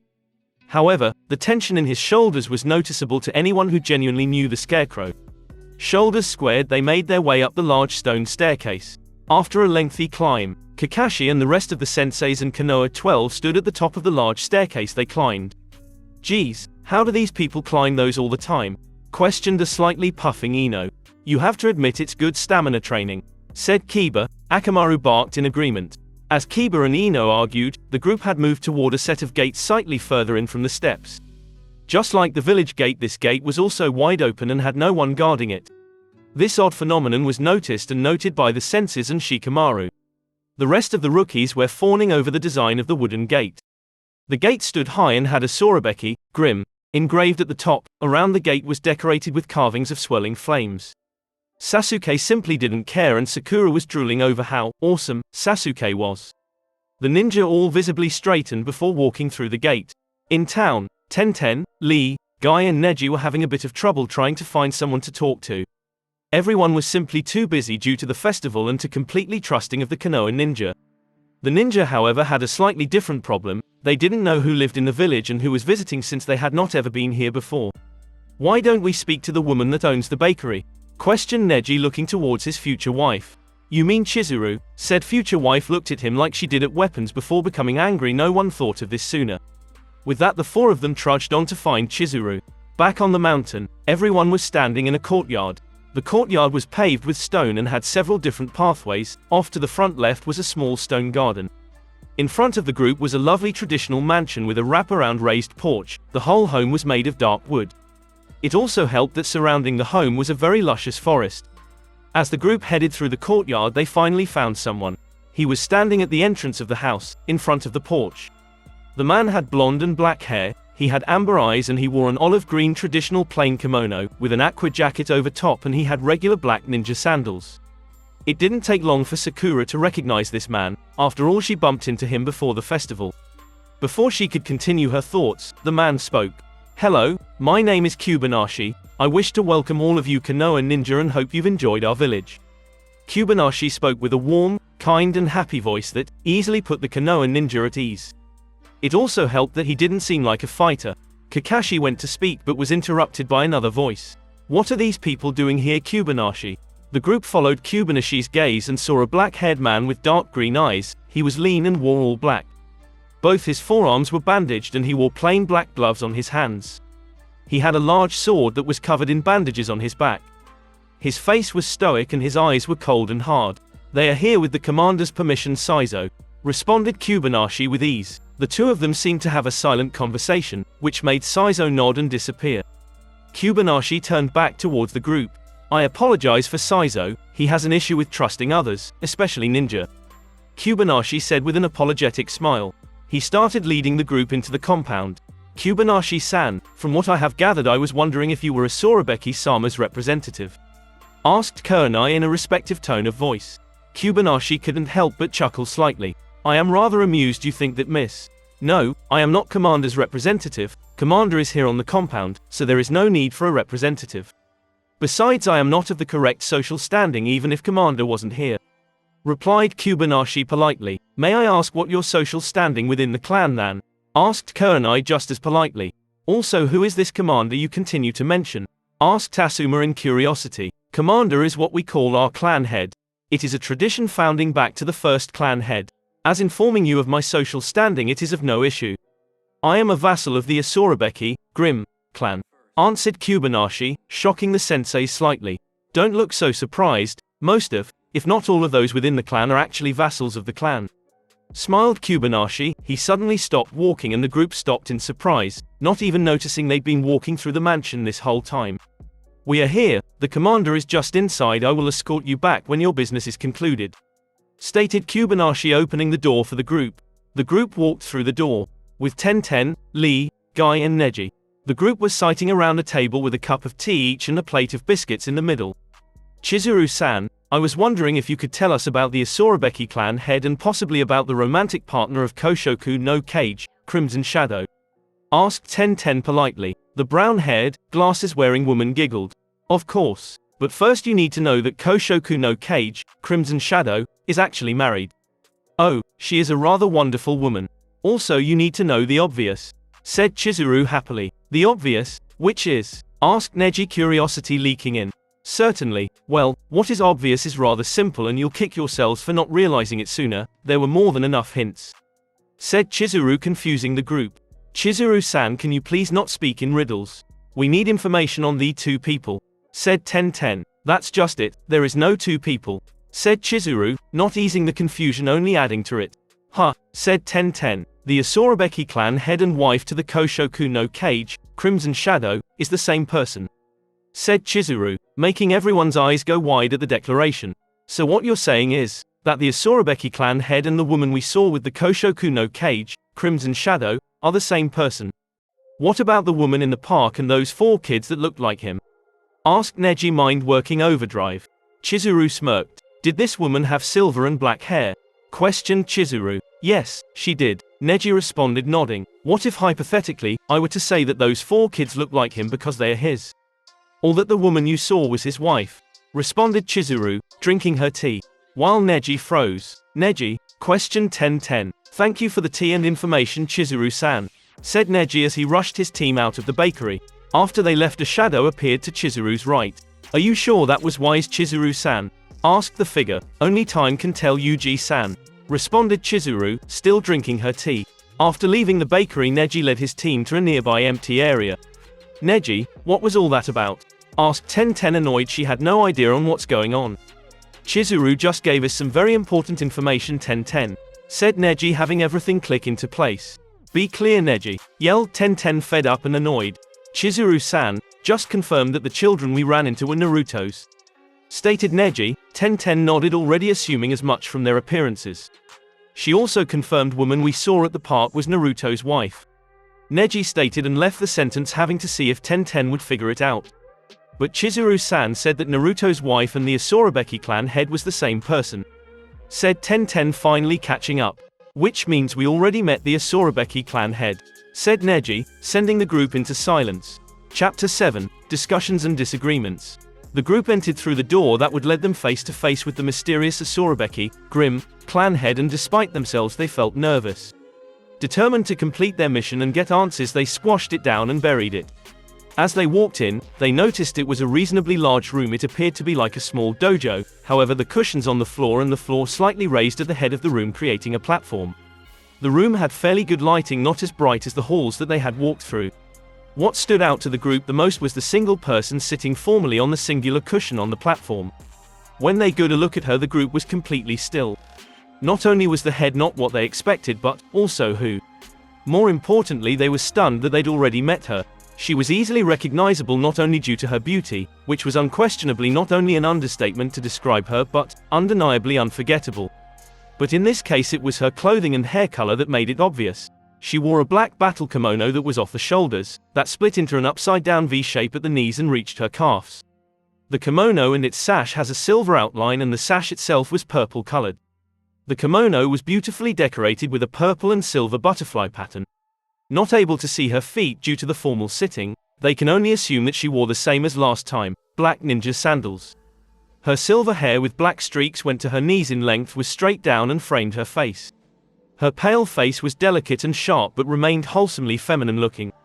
Her face held stunning dark azure blue eyes which were enclosed by long black eyelashes. Her lips were blood red, which stood apart from her pale skin. Her figure was best described as an hourglass, yet despite her curves, she still managed to appear dainty. She also held a very graceful air about her. This was the same woman whom they met at the park. The same woman who had 4 children that looked like Naruto. The same woman that was married, which meant that she was the wife of Naruto and mother of his kids. Any possible thoughts they had or hadn't have been thinking was broken when the woman finally spoke. Please sit. Her voice was not hard or forceful like they had expected. Instead, it was gentle and actually welcoming. So in an almost automatic movement by most, they sat on the provided cushions and copied her sitting position in a more relaxed and less formal manner. When they had all gotten comfortable, she spoke again. Welcome to the Asurabeki clan compound. I hope your courtyard welcoming was satisfactory. She asked the last part as a question, in the same kind tone. However, what threw off a large portion of the ninja was the soft, kind and genuine smile they had all received from the second they had entered the room. In the end it was Kakashi who answered. Thank you for allowing us within your compound, and yes, it had been an unexpected but pleasant surprise. His reply was rather formal, which surprised most of his comrades. In fact, anyone who was not Asuma had been surprised. Despite the formal reply, her smile didn't remove itself. Now, before any formal negotiation, agreements etc. begin, I would like to introduce myself, since I had not last time. My name is Ruka Asurabeki, Uzumaki and leader of the Asurabeki clan. Her smile didn't even twitch, her voice did not waver, and worst of all, she spoke the truth. This woman, Ruka, was Naruto's wife. Kakashi, Asuma and Kurenai already knew the second her last name was spoken. Their mission was a failure. However, the rookies did not. I am Kakashi Hitaki, these are my comrades and squad. Asuma Sarutobi, Kurenai Yuhi Sarutobi, Hinata Hyuga, Shino Aburame, Ino Yamanaka, Choji Akamichi, Kiba Inazuka and his companion Akamaru, Shikamaru Nara, Sakura Haruno Uchiha and Sasuke Uchiha. We also have in another 4 comrades currently in the village, Might Guy, Neji Hyuga, Tenten and Rock Lee. Each of the attending people nodded in acknowledgement when introduced. Kakashi also didn't break his formal tone, although he was concerned how he would react to his remaining students. He was no fool. Naruto would have told her why he was banished and how he had been treated within the Leaf Village. which meant she would most likely at the very least want blood, at worst Konoha's destruction. Hence why he was shocked, along with everyone else, when she simply kept smiling and gave a small nod in greeting to everyone introduced. At everyone's apparent reaction, her eyes glistened in amusement.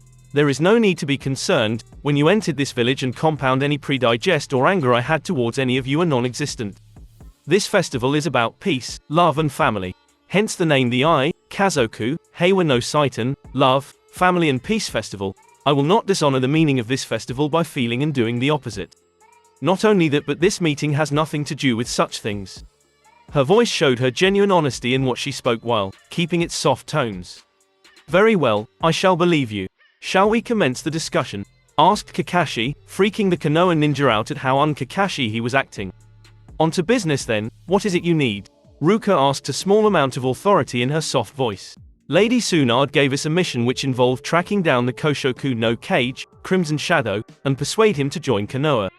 However, we were unable to find him or find out information on him. Kakashi stated. He saw Ruka's grin widen slightly. But now you are fully aware of not only where he currently is but who he is. What will you do now? She spoke with amusement in her tone, but there was an underlying hint of something else as well. Originally, I had intended to ask you about the woman we saw him with and about the children that had his features. He gave her a slightly dry look. Now I cannot or need to do so. She simply hummed in response, waiting for him to continue. I do still have many questions, however, for both you and him. My team still needs to complete their mission, and so I would like to speak to him and ask you arrange a meeting. Kakashi's responses were always kept formal and he did not break eye contact with Ruka. Tell me this, what is the point? She looked at everyone and her voice was the same. Before Kakashi could respond, a loud shout interrupted him. Because this is a mission and he is our friend, yelled Kiba, not realizing he is being rude towards someone equivalent of a Kage. And, Ruka asked, and what, lady? Yelled Kiba in impatience. How does that matter or help you? Asked Ruka, eyes not leaving the Inuzuka. What do you mean, how does it matter? He is our friend, shouted Kiba, not understanding what Ruka is saying. Ruka shook her head. And how does that change anything, Inuzuka-san? She once again questioned. Do you truly believe that he will simply return with you because you are apparently friends? She continued. He has never let his friends down when they need him, and Konoha is his home. Kiba yelled with a slight growl, not noticing the darkening of her eyes. Kakashi, however, did, and prayed to every kami, god, he knew, for the mercy of themselves. You are a fool, Inuzuka-san, stated Ruka, her voice slightly colder than before. Kiba tilted his head in question and opened his mouth to shout, but was interrupted by Ruka. You call yourself friend, yet, whenever he has needed help you are not there. You say by being this friend, that he would do whatever you asked. You say Konoha is his home, yet he had no love, care, kindness or family until it was too late. He is loved, adored and worshipped here in Sukigakure. He has a life he has built, even has a wife and children. I highly doubt that he will give all of it up, just because you simply ask him to. Even further, since you state a place that actively despised him home. Tell me something, Inuzuka-san. When he was starved, did you give him food? Were you his friend when he was glared at and isolated? Where were you when he was beaten? Yes, some friend you are. Konoha disdains him, Sukigakure praises him, Konoha scorn and ridicule him, and Sukigakure revere and cherish him. Do you see the difference? Why would he willing return to the so-called home that discards him, from the place that willingly embraced him? Ruka asked. Her calm, ice-laced voice was filled with power as she spoke. Kiba looked down, having no response that he could possibly give. Other than that, why would I give up one of my most powerful and promising clansmen? Stated Ruka, returning the conversation back to a more political and formal route. Ignoring any personal connections to myself, I would gain nothing by giving him over to you. Declared Ruka. Kakashi's uncovered eye twinkled. This is where he could work in getting Naruto back. But before even a single word was uttered from his cloth-covered mouth, he was interrupted again. What about the Sharingan? Asked Sasuke, who stood up from his sighting positions confidently. Ruka's eyes flickered to him, in curiosity more than actual consideration. What precisely are you stating, Uchiha-san? Ruka asked with slightly guarded eyes. Sasuke bristled a little at being addressed as San rather than Sama, but quickly quelled it for this discussion. Exactly as I already said. I will give you a Sharingan wielder, in exchange for Uzumaki. Pronounced Sasuke. Kakashi was cursing his black-haired student in his mind, when Ruka's eyes hardened into stone. Uchiha-san, I would be very careful of what you are implying. I am a married woman. Ruka's voice was as hard as her eyes. Sakura, however, was wondering how Sasuke could give a Sharingan wielder, when he was the only one left. Well, Asurabeki-san, considering you were willing to spread your legs for Adobe, idiot, and demon. I doubt you turn away an elite with actual worthy genes. Sasuke spoke nonchalantly, infuriating everyone that heard. Sakura was devastated that Sasuke would offer this woman such a thing.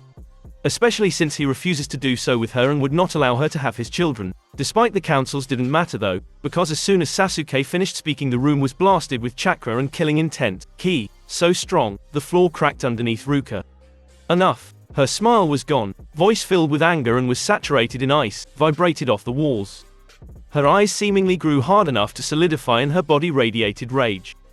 However, they did not expect her next words. Sheath your weapons and step back. She commanded. Everyone turned to see a group of at least 10 all aiming weapons at Sasuke's vital spots. The closest 3 alone had the weapons inches from his neck. Had she not spoke when she had, his head would have been taken cleanly off. The presumed guards protested her order. Well, at least tried to protest. Which she quickly stopped with a few words and a look. Do you not trust I can defend myself from a few words? Her glare could have frozen wastelands. They shook her heads and did as she had bidden. Her eyes turned to Sasuke. How dare you insult me in such a manner? I am Ruka Uzumaki Asurabeki, clan head and leader of the Asurabeki clan. I am the wife of Naruto Uzumaki and the mother of his children. I will not be compared to a common whore. You insolent swine that calls itself a man. Ruka's voice was heavy and filled to the brim with power. How dare you filth? I am Sasuke Uchiha, head of the Uchiha clan. One of the elite. You should be grateful I offered my seed to you. Especially because you are the Dobi's seconds. Sasuke's voice was filled with anger due to the lack of respect. However, Ruka was far angrier and this was her village. She displayed her position of power by standing. You are lucky I don't remove your head for such insults. You are arrogant and narcissistic, you are a child. She turned to Kakashi. Take your vile thing and leave my home. I shall allow you to stay within the village but, obey my rules. If you are caught breaking my rules there shall be grave consequences. I will inform my husband of you all being here and he will seek you out if he wishes. Leave. She dismissed them from her presence. She was honestly fighting not to murder the Uchiha, she did not want a war with Konoha if possible. She could not remove them from the village without them breaking the rules due to agreeing with Tsunade's request, which allowed him to stay until the end of the festival. Kakashi quickly agreed and left, grabbing Sasuke on the way out. At the bottom of the stairs. Have you got any idea of what you have done? Yelled Asuma at Sasuke, but, before either could speak they were interrupted by Team Guy. Guys, you need to hear this. The Asurabeki, Grim, clan head is. Tenten was interrupted by Kunai. Is Naruto's wife. We are aware, said Kunai, annoyed at the current situation and torn reputation of Konoha. Well, yes, but besides that, once again she was interrupted. She is the mother of Naruto's children and the woman we saw at both the festival and the park, said Shikamaru lazily. Besides all of that, yelled Tenten, getting their attention. She glared at Ino when it looked like she was about to speak. She's the Benaheim, Crimson, Blood Princess, shouted Tenten excitedly. Who? Asked Shoji, causing Tenten to glare then sigh. Just look at this, said Tenten as she held up a bingo book. Name, Ruka Asurabeki, alias, Benaheim, Crimson, Blood Princess. Age, roughly 20 years old. Traits, knee-length silver hair with black streaks. Dark blue azure eyes. Wears a black battle kimono, outlined in silver and decorated with silver and purple butterflies. Wears a purple sash. Village, affiliation, Asurabeki clan, Sukigakure. Known affinities, fire, wind, water. Taijutsu, excellent uses an unnamed style. Rarely used, prefers using Kenjutsu. Kenjutsu, master. Last known user of the Hiten Mitsurugi Ru style. Katana has a silver blade with a black and purple hilt. Usually sealed in wrist. Chakra level, Kage. Summoning, white tigers. Bloodline, Akuma no Hono, devil flames, creates unique flames which can freeze, decay, etc. Other abilities, sensor, weapons expert, blacksmith, tracking and sealing. Rank, S. Junin should engage with caution. Chunin and below do not approach. Bounties, Otogakure, dead or alive 840,000 Ryo. Kumogakure, alive 750,000 Ryo, dead 800,000 Ryo. Iwagakure, dead or alive 890,000 Ryo. Kirigakure, alive 780,000. As the group read over the bingo book entry, only one thing ran through the rookies' minds. "Holy Kami, God," yelled Ino in shock, summing up everyone else's thoughts. Neji, however, noticed the behavior and looks of the people whom just walked out the compound. Especially the anger in the Uchiha's eyes. "What have you done?" asked Neji in a dangerous tone of voice. Kiba said something stupid and Sasuke basically insulted her and insinuated she was a prostitute. Responded Shikamaru. Neji glared at those repressible for whatever mess they are now in. "What do we do now, Kakashi?" asked Asuma in concern, not that it was very noticeable. "For now, other than contacting Lady Tsunade on what has happened, nothing. We were ordered to stay until the end of the festival and it is still possible Naruto will come to see us. Even if it's to remove our limbs," said Kakashi in a mix of seriousness and cheerfulness that just shouldn't be possible. "I believe we should all call it a day. It has been a rather strenuous day," said a cheery Kakashi, which was followed by nods of the group in agreement. This horrible day, however, was only the beginning of something far worse, that had yet to happen. Chapter 8. Consequences to Stupidity. At the Asurabeki mansion, Ruka sat within her study, going through the small amount of paperwork needed to be done. As she worked, another entered the room. She spoke without one looking up to address her visitor. "It is polite to knock, you know." Her gentle voice flooded the once silent room. Her guest smiled at her words. "You know I'm no good with manners, love." His voice easily broadcasted his amusement with her and her words. She rolled her eyes and looked at her guest, with a small amused smile appearing on her own face. "Too true," was the simple playful response Ruka gave to him. He playfully glared at her, before moving to sit in one of the chairs in front of her. "You are so cruel to me, dear," he wailed dramatically, while he placed his hand to his heart. Ruka was always humored by his antics despite herself. However, in response she dramatically rolled her eyes once again. "Did you need something, Naruto, love?" Her statement immediately darkened the previously light-hearted atmosphere of the room. "They were here, weren't they?" His voice was tired and small, almost like a small frightened child. "Yes, we spoke in the meeting room. I had the table taken out, to make more space." She relied, watching his face and eyes for his reactions and emotions. Naruto's brow creased in confusion. "How many were there?" he asked, thinking that adding more room was odd, considering about 8 people at least met in the room often. There were 12 and a large dog. Apparently there was at least 4 more in town. She smiled wearily while talking. The one whom seemed like the mission leader, he had silver hair and called himself Kakashi Hitaki. There was also an Uchiha. She spoke normally until she said Uchiha, where she scoffed. Naruto's eyes twinkled a little when she brought up Kakashi but darkened when she said Uchiha. "Yes, I heard about that confrontation." Naruto's voice became a tad lower than normal. She winced knowing he was very angry at the Uchiha and possibly a little angry at her for not mentioning it. "I told them I'd let you know that they're in town and you'll visit them if you want to," stated Ruka softly. Naruto nodded. "I'll let you know if I decide to go see them," he replied, standing and walking towards the door. "Thank you," she replied as he left. She hoped today would be relaxing and that their visitor from Konoha don't cause any trouble. In town, Sasuke was walking around town. His posture screamed confidence and arrogance. He didn't move around people, believing they should be like Konoha and simply move out of his way. The people of Sukigakure sensed his arrogance and saw he would not move, so they did move out of the way, except one. Sasuke, however, was not paying attention due to the fact he was too busy stewing in his anger and brooding over the meeting yesterday, as well as what Ruka had said to him. In fact, he was so busy moping over yesterday and because he was expecting everybody to move out of his way, that he was surprised when his body knocked into someone else's, which due to his already bad mood and haughtiness, he simply got angrier. Unfortunately, anger makes people do stupid things and this time was no different. Kakashi and the rest of Konoha 12 looked in the direction they heard an explosion. A giant dust cloud filled the sky and was visible through the entire town. Soon several more explosions sounded and Kakashi's eyes widened when he realized someone was unaccounted for. He immediately ran off towards the explosions, followed by everyone else from Konoha. While running, Kakashi was begging with his mind, "Please tell me he's not that stupid." As Kakashi was running towards the explosions, so was Naruto. He, however, was taking a little longer since he knew any of the others nearby would be able to at the very least handle it until he got there. He wasn't all that concerned about why or who caused the explosions. No, he was far more worried about how his wife would react, and knowing her for as long as he had, he knew with little doubt she would be very angry. Kakashi finally reached the origin of the giant smoke clouds and explosions. As the smoke cleared, he saw Sasuke standing and being bound in what looked like thick red ninja wire. Across from him on the other side was a man who was a head shorter than Kakashi himself. The man was also wrapped in the same thick red wire. The man had long blue, almost green-looking hair, he wore a light blue male kimono and his eyes were a piercing amber.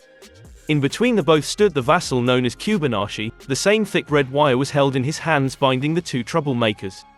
"Enough, both of you," yelled Kubanashi, catching everyone's immediate attention and shocking everyone as well. No one could quite believe the warm man just yelled. Sasuke grunted and didn't stop struggling, while the blue-haired man relaxed slightly. "Kaito, what were you thinking? The commander is going to be furious with you," stated Kubanashi, while the blue-haired man now known as Kaito paled. Kubanashi finally turned his attention to Sasuke, who was still struggling against his binds. "I honestly don't even think I want to know what you were thinking.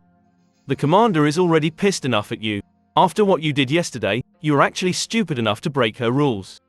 Kubanashi glared at the Uchiha. He then saw Kakashi. "Keep your people under control." He looked at the two still wrapped in their binds. He suddenly loosened his hold and called his wire back, releasing the two. However, because there was no warning, Sasuke, who had still been struggling, lost his balance. Unfortunately, his fall only made him angrier. As he stood, he quickly went through several hand signs. No one noticed until it was too late and he breathed in. "Sasuke, no," yelled Kakashi in a feeble attempt to stop him before he released the technique, since he was too far away to physically. "Fire style, fireball jutsu." Sasuke then started firing fireballs towards Kubanashi and Kaito. Kaito deflected the fireball heading to him using the water style, liquid bullets technique. Kubanashi simply dogged his, knowing that nothing near him would get damaged. This continued for a little while, until Sasuke, wanting to catch Kubanashi off guard, shot a fireball to where he believed Kubanashi would dodge to next. However, he released the technique too early. The fireball was now, instead of hitting either Kubanashi or Kaito, was going to hit some civilians who had been one could do anything because they were too far away. Then suddenly someone dropped in front of the fireball. Everyone stood shocked as the fireball hit the mystery person and they erupted into flames. No one moved, all frozen in complete shock.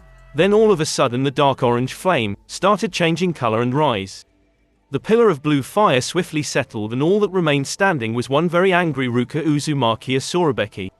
Chapter 9. We meet again. Ruka can't recall a time she had been so angry in her life. So far only yesterday seemed anywhere close, but, compared to right now, that felt like nothing. One look at the scene told her everything she needed to know. Unfortunately, she can't be rash right now, she needed facts. She took a single long intake and release of air, before she spoke. "Explain." Now, the words were spoken as orders and her tone was biting. Kubanashi was the one who spoke up, mostly due to the fact he was the only one who wasn't in the wrong. Sasuke, Uchiha and Kaito had already broken out in a fight when I had arrived. Once seeing what had happened, I restrained them both with my wire. After waiting for them to calm, I released the wire. In a sudden rage, Sasuke Uchiha attacked us with fire ninjutsu. Kubanashi reported easily. On Ruka's part, the only facial movement she made was her mouth, which twitched upward slightly, hearing that Kubanashi tied him up. Kaito, as a member of the Asurabeki Grim clan, I expect better from you. I am quite disappointed in you. Since you also had a part in this mess, you will be punished. Understood, Ruka stated calmly. She always hated having to do this. But, with the festival on, there were people from everywhere. If she allowed a clan member get away with fighting, others will think they can do the same. Kaito, looking chastised, nodded. "Yes, I fully understand. Good. From today onwards you're grounded for 2 weeks and you have to help Momoko and Kajoro in the kitchen." Ruka said this with a sweet smile. "Honestly, this is actually easy in terms of punishment." Kaito just groaned and nodded. Her eyes turned hard and the area dropped a few degrees. Her voice was like an iceberg, it was so cold. "Now, Sasuke Uchiha, I do believe I already warned you not to break my rules. Not only have you openly insulted me more than once in my own home, but you have the sheer audacity to also break my rules, doing so by attacking at least one member of my clan." Her voice was cutting. Sasuke simply showed no care or remorse for his stupid actions. Ruka, seeing this, only got angrier. "Do you not understand how serious this is, Sasuke Uchiha? Your actions nearly killed several civilians who are members of my village. I could legally kill you right now, as Lady Tsunade wouldn't be able to do a thing. Also, since you attacked 2 clan members and some of my villagers, I can punish you in any way I see fit." Ruka hissed. Venom was dripping out her mouth each time she said Sasuke Uchiha. Sasuke's held anger and disbelief, but also triumphant smugness, believing that she can't touch him because he's an Uchiha. Unfortunately for Sasuke, Ruka saw that belief and was happy to sadistically crush it. Sasuke Uchiha, in result of your foolish actions, I hereby sentence you to. Ruka, however, didn't get to finish her speech because she was interrupted by someone and she wasn't happy about it, until she saw who had called out. Hold it, yelled out a voice that seemed vaguely familiar, but none of the rookies or senseis, teachers, could place it. When they saw Ruka's head turn to snap at the interruption, they followed her line of sight. There in front of them stood Naruto in all his infamous black trench coat, over his dark red muscle shirt. He wore his Anbu-style black pants, with black combat boots. His mask that he is famous for sat hooked on his left hip. He had his silver earring hanging from his right ear. For once he wasn't wearing his gloves and his leg wasn't taped. His katana appeared to be missing as well. His sapphire blue eyes sparkled at his wife in happiness as usual, however they lost any shine looking at the Konoha 12 and the senseis. He could easily see they hadn't changed much. He wasn't sure how to feel about the presence of Kakashi, Sasuke or Sakura yet. His gaze traveled to his wife, who looked less than impressed at his interruption. Her eyes however told him to carry on. Now love, before you possibly execute Sasuke and remove the Konoha 12 and their respective senseis, I'd like to actually talk to them. His voice sounded a tad cheeky, and if it had been anyone else, Ruka would have shown them why she was called the Crimson Blood Princess, for their disrespect. Unfortunately for Ruka, or fortunately for Naruto, he wasn't anyone else. A sigh came from Ruka's lips as she nodded her consent, causing Naruto to smile brilliantly. Great. Now, Naruto began to speak towards everyone. When he was interrupted, "Fight me, Dobi," demanded Sasuke with arrogance. The Leaf Village residents wondered how Naruto would respond and was studying him closely. Naruto, however, just decided to ignore him. Now, as I was saying, Naruto began to speak before being interrupted once more. This caused Naruto to wonder if this is how Ruka felt when he interrupted her. "Don't ignore me, I demand that you fight me," said. "Well," yelled Sasuke. Naruto sighed and decided to simply end it. Naruto turned to face Sasuke. "No," said Naruto blankly before turning back towards everyone else. Just as he began to speak again, he was once again cut short. "No, you afraid to fight me, Dobi? I figured you'd still be a pathetic weakling after all this time." Sasuke sneered. Everyone from Konoha looked embarrassed and thought Sasuke was an idiot, except Sakura, of course. Ruka looked extremely amused at his comments. Kaito and Kubanashi looked affronted and Naruto rolled his eyes. He, along with Ruka, fully was trying to rile him up, and both knew it would work. "I'm not afraid to fight you, Sasuke," Naruto stated without care, before going back to ignoring the grotesque man, until like always Sasuke said something stupid. "Of course you are, otherwise you'd fight me. That's fine, you pathetic loser. Run back and hide behind your whore of a wife," he sneered out, though internally he knew he won and smirked triumphantly. However, Naruto wasn't riled up at all. No, Naruto smiled. It wasn't a nice smile. He decided to give Sasuke a taste of his own medicine. How? That's easy. By telling him the truth. Trying to rile me up won't work, Sasuke. Why won't I fight you? That's an easy one. Naruto walked right up to Sasuke, an amused grin held up on his face, all the while looking directly into Sasuke's eyes. "You're no worth it." With that, he turned back towards everyone else. Everyone from Konoha had to pick up their jaws. They hadn't been expecting that reaction. Like I had been saying, he pauses for interruptions, grateful when Kaito discreetly knocked Sasuke out. "Here's what will happen. Sasuke will be locked up in our prison. Both Lady Asurabeki and I will go to meet with your Lady Hokage, and then we may come to an agreement. Until then, Sasuke will remain here locked up. Before you argue," he attacked two members of our clan, verbally insulted the head of said clan more than once. "This isn't a bargain or deal, this is what will happen. Do I make myself clear?" Naruto spoke authoritatively. Konoha nodded, knowing there was nothing they could do. Naruto's smile returned. "Good. Contact your Lady Hokage. It was an experience meeting you all again," said Naruto cheerfully, before disappearing completely. Chapter 10. The Return. It was a few days later that a tired and ragged rookie 12-2 and their sensei stood extremely nervous in front of the Hokage's desk. None of the ninja met the gaze of Lady Tsunade as they stood before her to give their report. Tsunade didn't even have to be a legendary ninja to know something was wrong, and was quickly losing her patience with the reluctance for anyone in front of her to tell her anything. "Would anyone like to explain to me why I have a ninja missing and somehow have the rest back early?" Tsunade asked with her voice calm with an undertone of pure threat. Her hands had perched together under her chin as she stared at the ninjas in front of her. After several long quiet moments, Tsunade's patience ran out. "Now," she demanded harshly. It was with that order Kakashi caved and explained everything that had occurred. "So you're telling me, not only did you insult the head of the Asurabeki clan, You discovered that Naruto is the Koshoku no Kage, Crimson Shadow, but is also married to the Benaheim, Crimson, Blood Princess, who is also the Asurabeki clan head. Naruto has 4 children. Sasuke is being held prisoner for attacking civilians in a foreign country, and Naruto and his wife are coming to see me. Tsunade asked a little too calmly. At everyone's nod she sighed. I need my bloody sake, Tsunade said with an exhausted tone, while running a hand down her face. The room remained quiet, waiting for Tsunade to give an order or dismiss them. Tsunade took a deep breath, chanting in her mind that she couldn't kill her ninja or leave Sasuke to die, no matter how much he deserved it. It wouldn't be worth the paperwork or the whining those pesky elders. All of you leave now and do not, I repeat, do not speak to Naruto or his wife unless I say so. Report to me tomorrow for a new missive. Dismissed. Tsunade spoke in a no-nonsense voice. Everyone left in silence. Shizune came through the door with a bottle of sake and a cup in hand not long after. Tsunade looked at her apprentice and longtime friend in shock. I thought that you might need it, I heard everything through the door. Shizune spoke softly as she placed the items on the desk. As soon as the cup and jug touched the desk, Tsunade poured the sake, and within seconds the cup was empty and Tsunade poured herself another. Naruto is an S-class ninja, said Tsunade in a dreary tone while looking into her sake cup. I know, stated Shizune in a slightly somber voice. He got married, Tsunade said with the same tone as before, not looking up. I know, he has children now. I know, he's got 4 of the pests. So he has. He became the co-head of a ninja clan and village. Yes, he is Lady Tsunade. He's all grown up now and he hates us, Tsunade said in despair, placing her head on the desk. I wouldn't say that he hates us, Lady Tsunade. He really only got angry after Sasuke insulted his wife twice, and nearly killed innocent civilians.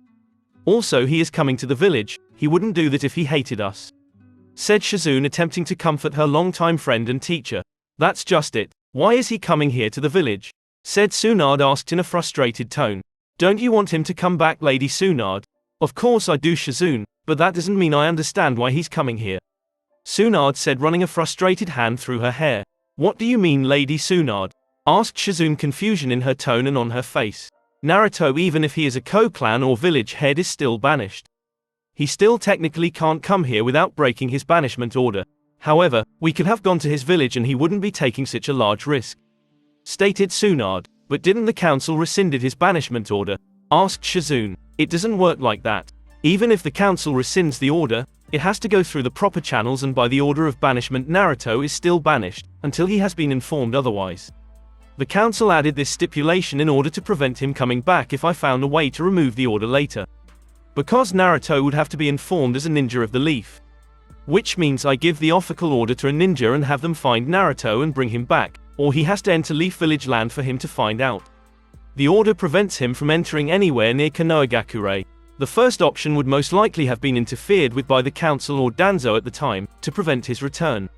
Not only that, but he would have a better political advantage by us going to his village, stated Tsunade, her anger at the past actions of the council easily heard. Shizune nodded in understanding to her teacher's and longtime friend explanation. Tsunade looked up from her sake cup, looking at her apprentice with sad, tired eyes.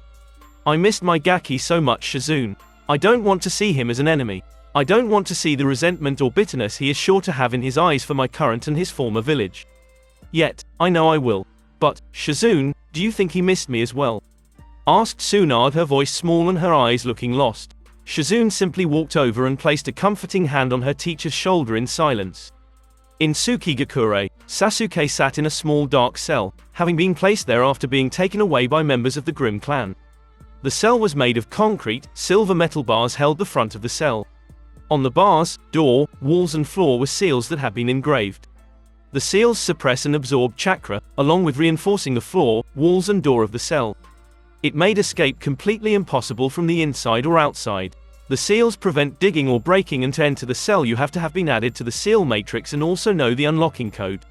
Sasuke's cell was found in the dungeon, however, it was only the first floor. The dungeon in the Grim clan's manor contained 7 floors, however only 5 had cells. For all intents and purposes, Sasuke's cell was actually one of the nicest. However, not only was Sasuke not aware of this, he really wasn't truly aware of anything. Sasuke was too busy stewing in his anger at Naruto, but also was held together only by his arrogance. He believed that the leaf would get him out without punishment because they wouldn't want to displease the last Uchiha. The truth was that Sasuke did not realize that, in his own self-importance would cause his downfall, whenever that may be. Meanwhile above the dungeon, the Asurabeki clan was holding a meeting. The room was large and similar to the previous room in everything, but there was less seats and a long rectangular table in the center. This was the council room, where all of the advisors met with the commander. However, unlike normal shoji doors on both sides of the room were opened wide for the rest of the clan to gather. Naruto sat on the right-hand edge of the platform leaning on the white wall. The council was gathered around the table and the clan was seated or standing around. Naruto looked up towards the normal entry door, his sapphire blue eyes automatically indicating to everyone else to settle. Just as Ruka entered the room in a graceful flourish, her steps quiet and measured, holding the eyes of everyone, including her husband, until she reached the platform and sat with her legs folded beneath her. Her back was straight, the tips of her toes touched the floor and her posture screamed serious to the clan. Usually Ruka sat with grace, elegance and comfort, unlike today. Her eyes scanned the room, looking at all the faces before beginning her speech. As most are aware, we currently have a visitor sitting in our dungeons that have not been used in many years. Her voice was soft, it held clarity and held the attention of everyone in the room. This guest is one Sasuke Uchiha from Konoha. He broke not only one of our sacred laws by attacking our civilians on a celebrated day of peace but insulted my person multiple times. Her words sent mummers throughout the room, many angry at such crimes, others were shocked that someone would be so foolish. However, to those that were closest to Naruto were angry over who was residing in the dungeons rather than why. The council's eyes did not leave Ruka's face nor did Naruto's. He will be staying until an appropriate punishment can be agreed upon with both myself and the Hokage Lady Tsunade. This means myself and a few others of my choosing will be traveling to Konoha, as soon as word is heard back from Lady Tsunade. You are not to touch or talk to the prisoner. There will be no arguments over this. I gathered to inform you, not debate the matter. Until I return, I leave the clan in the hands of the council and you, Gary. Dismissed. Ruka did not change her voice or posture the entire time she spoke.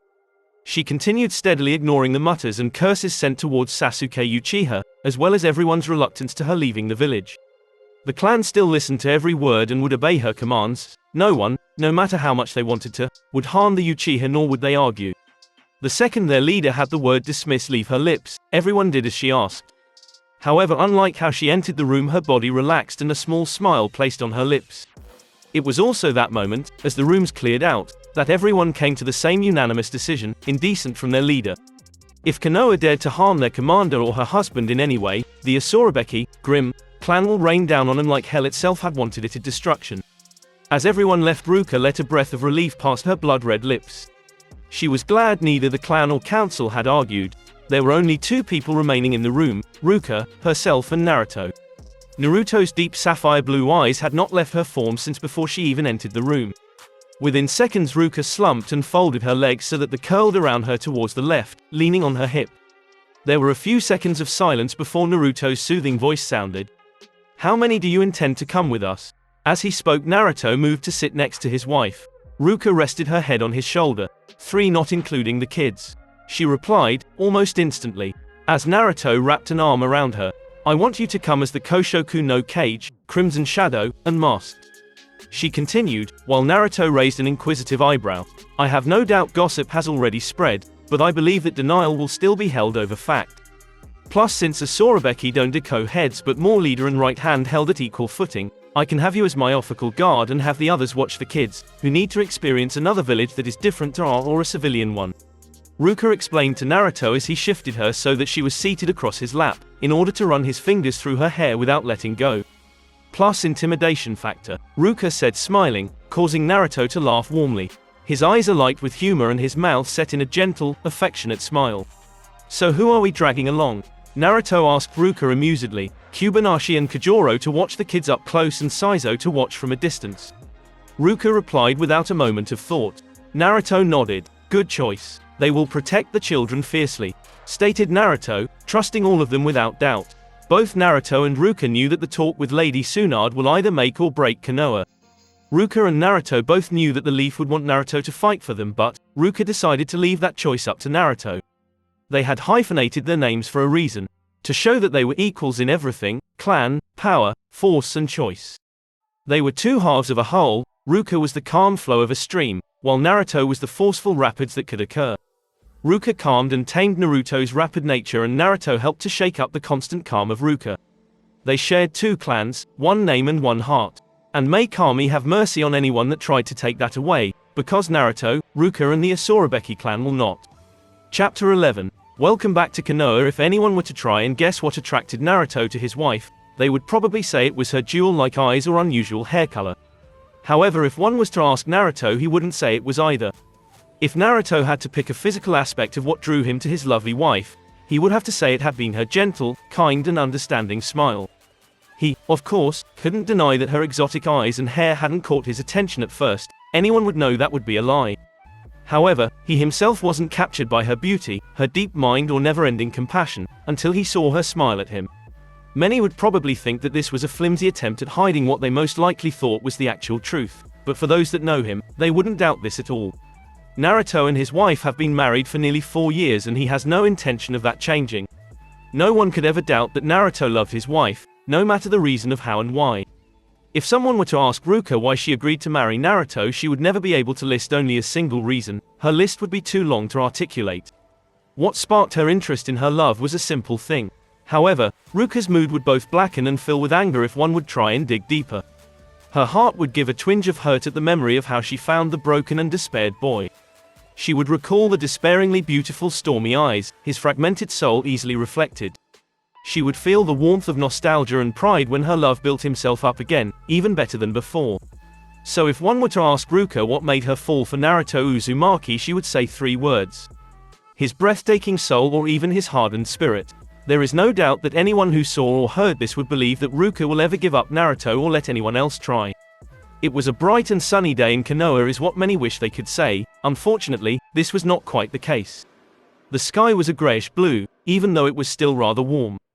It was as if the weather of Konoha was waiting to see if the village pleased or angered Naruto. The gate guards sat stock straight, tense while also maintaining decorum. A nervous, yet determined Tsunade stood just inside the gate. Alongside Lady Tsunade stood, a faithful and dutiful as ever Shizune, an energized Guy, a lazy but secretly on point Kakashi, as serious and scary as ever Ibiki, and finally a very anxious Iruka. The group stood to wait on edge for the Sukigakure, Hidden Moon Village, delegation, hoping that Naruto, the son of Konoha and holder of the Wool of Fire, would be along with them. Tsunade knew that today was the day that could make or break Konoha. The Leaf Village would never be able to stand against Sukigakure in a war. Despite having a larger force, Konoha has been focused on quantity rather than quality when it has come to training and teaching shinobi over the past few years. Sukigakure has nothing but quality. Nearly all of their forces have the skill equal to one or more of the Sannin, let alone any single of the commanders that had the ability on par with or greater than any of the Kage. Ruka is no exception to this, and she wouldn't be surprised if Naruto was as well. The Leaf has only fought in 2 large wars, whereas Sukigakure has fought in many more wars, skirmishes and battles than Konoha could imagine. However, unlike Konoha, Sukigakure isn't arrogant in their abilities or power. They don't flaunt it around or allow it to delude them into superiority as the Leaf did. Yes, Tsunade knew that if the council angered the couple, Konoha was doomed. Tsunade at least comforted herself that Danzo was executed not long after Naruto left, so at least he couldn't stir up trouble. On the other least comforting hand, the civilian council are going to be pissed about the obviously unprovoked assault, or attack, on the Uchiha, especially when they discover that Tsunade didn't tell them about it and Naruto is married to the person that virtually took him as a political hostage. She knew that they'd probably screw up the negotiation, so badly that Sasuke will most likely be executed and the village razed to the ground. Iruka was anxious and thrilled at the thought of seeing Naruto again. He took it hard when Naruto banished, and if it hadn't been of Ayami, he didn't want to think what could have happened. From the day Naruto left until now, he always used to recall the small blonde sunshine of energy that couldn't sit still to save himself and his determination. He sometimes uses Naruto or his pranks as examples in his class. He hoped that Naruto was happy and also didn't hate him. He also wanted Naruto to say hello to Ayami and share the news of their engagement. He also couldn't wait to meet his pseudo little brother's wife and children. It was time to see what kind of man the little hyperactive ball of sunshine he remembered had turned into. Eventually, they saw 4 adult silhouettes and 4 rather small shadows walking between them. The Konoha ninjas didn't dare blink as the black shadowed human blobs moved closer toward them, and the light reveals the people they were waiting for. The Konoha group took in the sight of their former comrade and the joy at seeing him once more, even when they couldn't see his face and that he'd changed so much over the years. Naruto had been the first they'd seen. He was wearing his mask that was decorated in markings that they couldn't decipher. His single silver earring dangling from his right ear. He wore his signature black trench coat that differed from Ibuki's own. His red muscle shirt sat tightly to his now tall and large form without outlining his strength.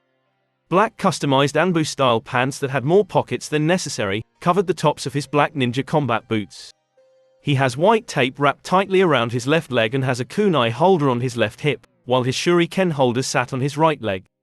His hands were clad fingerless black gloves to give his hands a better grip.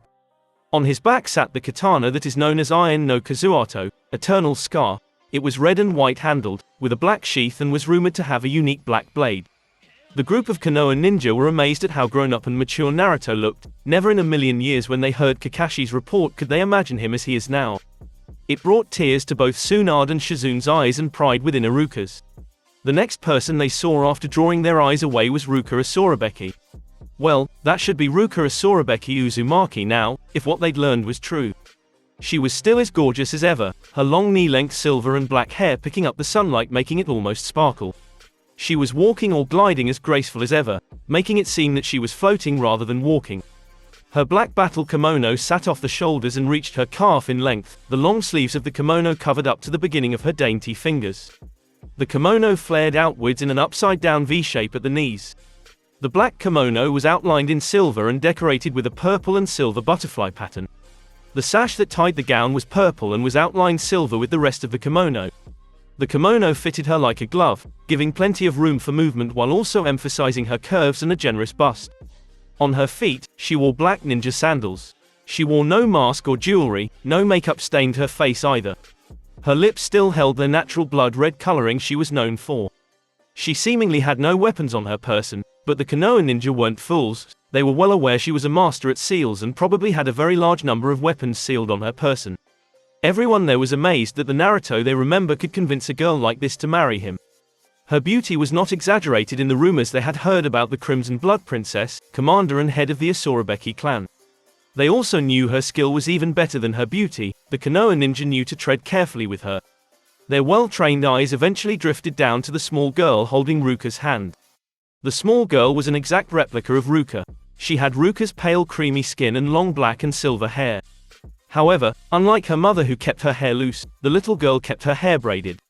She had other small differences from Ruka as well. Her eyes were a mix of sapphire and azure blue, and most drastically and obvious to all was the thin, very faint whisker marks that adorned her face. The girl was wearing a violet cheongsam cheapao dress with white flowers, wearing black tights underneath. She had purple ninja sandals on her feet. The Konoha shinobi, especially the woman, thought that the little girl replica was adorable and it made them wish a little for their own. Next to her was another girl. This one had sun blonde hair with silver streaks giving it a platinum blonde look.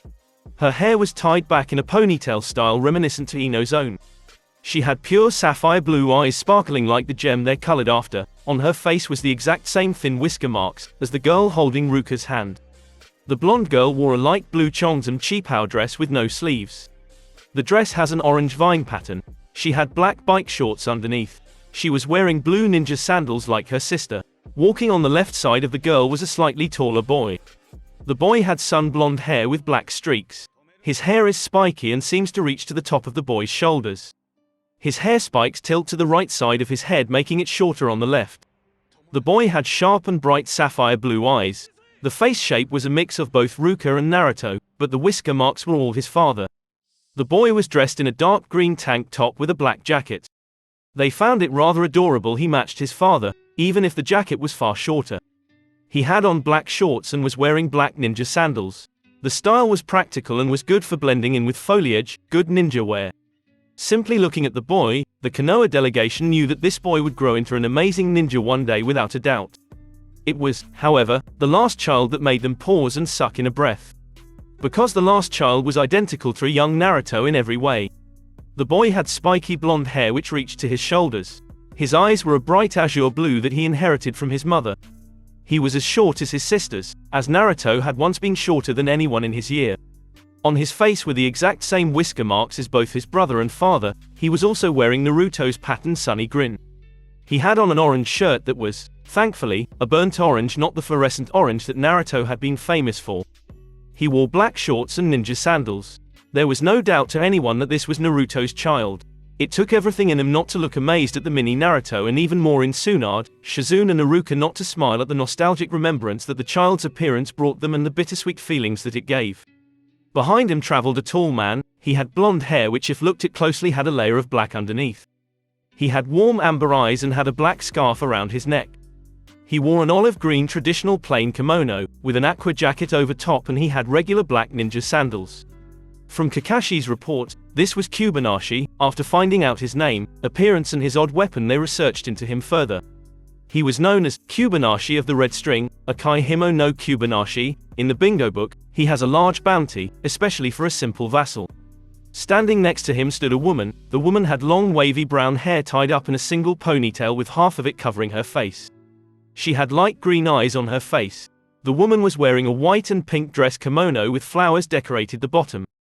The kimono highlighted her voluptuous features, such as her large bust and curves. The kimono also covered her feet, making it unable to tell what type of shoes she was wearing. The woman was beautiful, there was no doubt, but her beauty fell slightly short of Ruka's own. After finding more information on Kubanashi, it was discovered that this woman was known as Kajoro and was considered to be a partner or at the very least an associate of Kubanashi. Her name in the bingo book is Kajoro of the Demon Hair, Oniki no Keijoru, and occasionally uses Tessen, fan, as weapons. As they walked closer to the gate, a shadow dashed out of the treetops, nothing but a shadowed blur to those from Konoha. Their eyes widened from worry that this could be a possible assassination, but the Sukigakure delegation didn't even flinch. Now walking on the other side of the blonde, amber-eyed man, stood a tall black-clad man. He had black hair and dark green eyes. The man was lean but appeared to have muscle. He wore all black, both his forearms were wrapped in white bandages. He had black gloves covering his hands. On his back sat a very large sword that was also covered in white bandages, instead of a sheath. This is who they recognized to be Saizo. He was a ninja taught in the very old ways and was extremely skilled at assassination and sabotage. However, the sword he keeps on his back is not for show. It is rumored that he once fought all of the 7 swordsmen of the mist into a standstill, and the only reason the fight was a standstill is because Saizo got bored and decided to leave. Saizo of the Heavenly Darkness, Ten no Yami no Nishikura, was not a man to be trifled with, especially when he has been compared to a demon in human skin. The Konoha delegate took the time to file their observations away into their minds and compare it to the information they already had. All of them knew that the chance of these people helping or joining them was slim. The chances that Naruto would be pleased to see them was very small, and the chances that the civilian council would screw the whole thing up was extremely large. The Naruto clone probably would not help in that regard. This was something that struck all of the ninjas with curiosity. Why bring their children? It was strange that they would bring their children into a possibly hostile environment. Another thing that was weird was that they only had a group of 5 adults. Usually, a delegation from another country would send more. It was something else to add to the pile of things that kept and would continue to keep the Konoha ninja on edge. Eventually, they made it to the gate where Tsunade and Ko moved to greet them. This was the usual protocol for welcoming another country's people into their village for a political reason. However, before they could utter a word, Naruto partially removed his mask so it was only covering the left side of his face. There was a light in his jewel hard eyes, a look at Ruka would remember that Naruto would get when he was about to prank somebody. "Hello, Granny Tsunade," spoke Naruto, with a giant smirk only visible on one half of his face. Making everyone from Konoha pause and think, we are so doomed. Chapter 12, A Meeting to Remember. As both parties made their way through the village, Tsunade and Ruka watched as the Sukigakure group huddled together, changing their formation so that Kubanashi flanked left, Kajoro took to the right and Saizo stood behind, encompassing the children in the center, keeping them from any curious eyes. However, the small blonde boy was kept close to whom Tsunade knew to be Naruto. Naruto had replaced his mask, keeping it stuck to his face using chakra. It wasn't hard to guess why Naruto didn't want the villagers to see him or his children, and it was something that caused both pain and understanding to Tsunade and Ruka. Tsunade was just glad that he didn't have a grudge against her, proven by his usage of Granny Tsunade. It was a name she usually hated and would have hit anyone else for using, but in this one instance, she was glad to hear it. It was actually the only thing she'd heard from Naruto since his arrival. Straight after the obvious statement of forgiveness and non-blame, Lady Ruka Asurabeki Uzumaki asked to head to the tower. Everyone could see the ploy for what it was, preventing the village from knowing his identity and lowering the chances of the children being spotted. It was the protective instincts of a mother and a wife at their finest. It didn't take long to reach the Hokage office. Even with all the curious stares they drew, along with a few lustful ones, all of them were quite good looking after all. As soon as they entered, Tsunade dismissed her Anbu hidden in the room. As soon as they had exited and she was sure no one was watching, she glommed Naruto, very nearly squeezing him to death in the process with her strength. On the plus side, even if Tsunade managed to suffocate him, she was a medical expert and could easily resuscitate him. Luckily, for everyone involved, she realized him when he started to go blue. Then after regaining his breath, he removed his mask and placed it on his hip, removing it completely. "Oh, Gaki, look at you all grown up and you are married with kids. Did you know you're the first of your former graduating class to have kids? How have you been? How did you and Lady Asorabeki meet? There's just so much I've missed because of that stupid council." Tsunade sped the words out of her mouth without so much as breathing. It was extremely unusual to regular Tsunade. However, it wasn't every day the boy she saw of a son return after a 7-year-long absence. "Lady Hokage, perhaps it would be better to conduct business first. I know you would like to reconnect with my husband. However, until our official business with the Leaf is concluded, Naruto, otherwise known as the Koshoku no Kage, the Crimson Shadow, is here as my personal bodyguard and member of my village." Ruka intervened before either crying or another round of questioning began. She had kept her voice polite and even had a small smile on her face despite the fact she wanted the actual village to burn to the ground in a fiery, never-ending chaotic devastation. Tsunade meanwhile had considered her proposal and sighed, before nodding in acceptance and taking a seat. Ruka followed her lead, taking a seat in front of the desk. Naruto chose to stand just slightly behind her, as both a sign of protection but also as one to show his loyalty. Naruto Uzumaki would stand by his wife and clan head, even against his former home. Both Ruka and Tsunade sat with their eyes locked in silence, both waiting for the other to break their silence. In the end, it was Tsunade. "Lady Asorabeki, I have already heard the reports from the teams I sent, concerning their time within Sukigakure." Tsunade would have continued if she had not been interrupted by Ruka. "Speaking of which, Lady Hokage, why did you send such a large force to my village?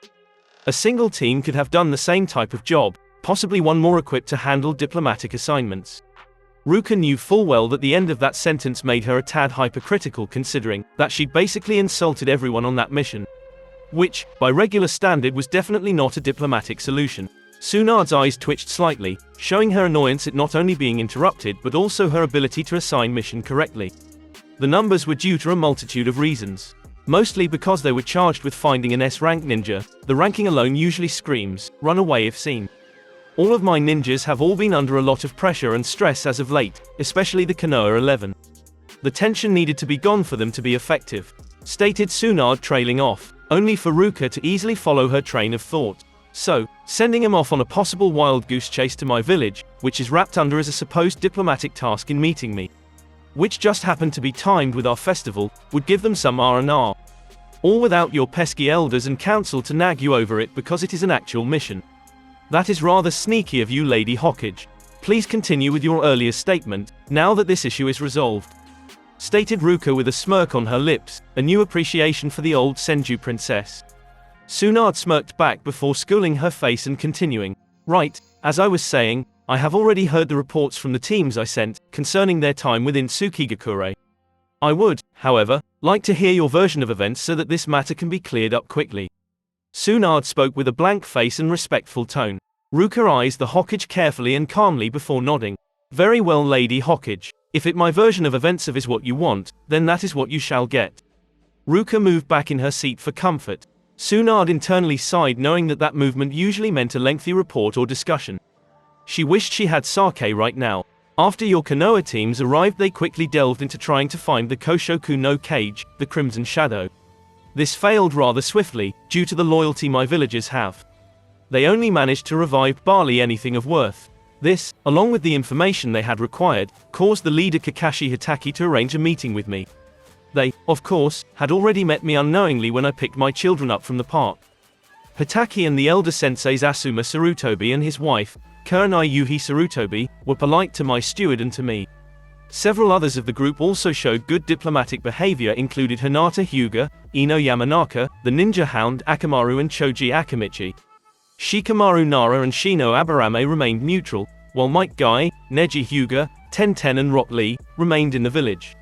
Sasuke Uchiha, Sakura Haruno Uchiha and Kiba Inuzuka were forced into being respectful, Kiba Inuzuka was leering at me, while Sasuke and Sakura Uchiha believed to be above my station, in my own village. The topic of the Koshoku no Kage, the Crimson Shadow, was the focus of the situation, after the discovery that he is linked to someone that was in Konoha. After that, I questioned as to why I should set up a meeting. Kiba Inuzuka began shouting and being, although disrespectful, it was nothing that hadn't been expected. The topic of what value would it be worth to my clan, then started entering the discussion when the Uchiha rather blatantly stated that he was basically stating that he would impregnate someone with the clan to give my clan an Uchiha. This, although I was highly unimpressed with and anger had begun to rise, I would have let the matter drop. However, it was the fact that he clearly insulated that it was I that he would bestow this honor. Even after I plainly warned him that I was a married woman and did not take kindly such a statement, he called me a filthy whore that should be grateful he offered his seed to me. I just only managed to prevent my guards from killing him on the spot. A second later and it would have been his corpse sent back to you. Ruka narrowed her eyes at the cage. Name-calling does not bother me, Lady Tsunade. I have been in wars and skirmishes. I am thicker-skinned than that. She spoke with conviction. Before telling them to leave my home, I informed your team that I would tell the Koshoku no Kage, the Crimson Shadow, that they wanted to speak with him. I also warned all of them to follow my rules or face my consequences. Ruka's voice was hard, almost cold, and her eyes were solid. Then barely a day later, Sasuke Uchiha starts a fight in a crowd, busy street, in the middle of our peace festival, and not only attacked one of my clansmen, but innocent civilians. Then proceeded to insult both my husband and myself again. Trust me on this, Lady Hokage, I was about to give the execution order when my husband stepped in. As my husband suggested and requested, Sasuke Uchiha is now locked up and I kicked your ninja out of my village. That, Lady Hokage, is what occurred. My opinion is that you have an unstable spoilt brat that thinks his name will kill opponents for him. And I would have either killed or stamped that out years ago. Ruka finished, not feeling guilty at all for voicing what she believed or felt. Meanwhile, Tsunade knew before Lady Asurabeki began that she would end up needing sake. That need more than doubled before Ruka had even finished. This is why she wanted to execute him years ago, but no, the council wouldn't let her. The advisors said it'd be bad for the village. Now she just wished that she had executed all of them together. She sighed and then quickly drew herself up. Oh why did she agree to this job in the first place? Lady Asurabeki, it is clear from all versions I have heard that Sasuke Uchiha is the one at fault. I humbly apologize for all the trouble and offense his actions and careless words have caused. We have always held the Asurabeki clan and Sukigakure in high esteem. It is the Leaf Village's oversight about his attitude. Please allow us to correct it for ourselves. Stated Tsunade humbly and respectfully. Many Kage would feel it beneath them to apologize to anyone, let alone a clan village. However, Tsunade wasn't a fool and believed that if the Benaheim came to another Kage's village under similar pretenses, that they would scramble to make her happy, even if that meant apologizing. Ruka Asurabeki was a ninja on par with the three Sannin, in their prime. Hell, it is rumored that no one has actually seen the full extent of her power, so if the woman who could personally level your village came knocking, you answer the door, no matter what. I thank you for your kind words and meaningful apology, Lady Hokage. When Ruka responded, Tsunade discreetly let out a breath. She had worried that this would be difficult. The Asurabeki, Grim, clan have always protected their own, even from words. Sasuke's words would look as if he was insulting the whole clan, and Ruka would no doubt be more protective of her husband and children than anyone else. Sasuke Uchiha ignited a fire best left unlit, and Kami, God forbid, Ruka Asurabeki demands Sasuke's head in recompense for the insults to her clan and village. The council will have kittens. Let alone what else she could demand from the village due to the insults towards her husband and children, including the heir to the Asurabeki clan. Any sense of relief soon shattered when Tsunade heard Ruka's next sentence. However, Lady Hokage, how can I trust that you will provide proper punishment towards Sasuke Uchiha? After all, he betrayed this village and was barely scolded. Plus my clan members really want to handle him themselves. I had to place an order out to prevent them from harming him while I am gone. On top of that, Lady Hokage, my clan elders and advisors are telling me that they want payment towards the slight against my clan, and there are also the civilian citizens I need to consider. In other words, Lady Hokage, why should I give him to you? Ruka stated, calm, almost as if she'd been talking about the weather. Tsunade, on the other hand, was internally sweating. I understand your desire to have your clan punish him personally, Lady Asurabeki. However, Sasuke Uchiha is a Konoha ninja. For that reason alone, it must be the Leaf that carries out his punishment. Would a compromise of some sort be acceptable to you? Tsunade spoke, sounding convicted and strong, even if she was begging Ruka to accept internally. Very well, Lady Hokage, what do you suggest this compromise be? Stated Ruka, not even pausing to consider the offer. Little did Tsunade know that Ruka was aware that this is the route Tsunade would take to please her clan. The Asurabeki clan can choose Sasuke Uchiha's punishment on top of what I shall be giving him. The punishment decided by your clan must come through me first, and it cannot be suicidal or career-ending. The Leaf will pay all damages caused by Sasuke's fight, and both the village and the Uchiha will send money to the civilians that were nearly harmed by Sasuke. Please believe me when I say that Sasuke Uchiha will not get a slap on the wrist for his behavior. Stated Tsunade, knowing that this is the best she could offer the angry clan head. I accept those terms, however, I would like to add something of my own. Sasuke Uchiha's Sharingan will be sealed, not only until his punishment is decided but also during it. The Sharingan can only be unsealed when he has completed his punishment. He should also not be allowed to take missions until then either. Ruka declared with confidence and authority. Tsunade nodded in agreement. She found that to be fair. Anything else you wish to add before we form an agreement? Questioned Tsunade, not realizing she would wish that she'd kept her mouth shut afterwards. Ruka blinked as she remembered something. Yes, actually, I want a formal apology from Sasuke Uchiha once his punishment has been completed. If he does not, he shall be punished again. This will continue until he apologizes. Ruka added in, leaving off her thoughts, that after so many times she'll simply extract a pound of flesh in place of what he owes. Tsunade voiced her agreement to this clause as well.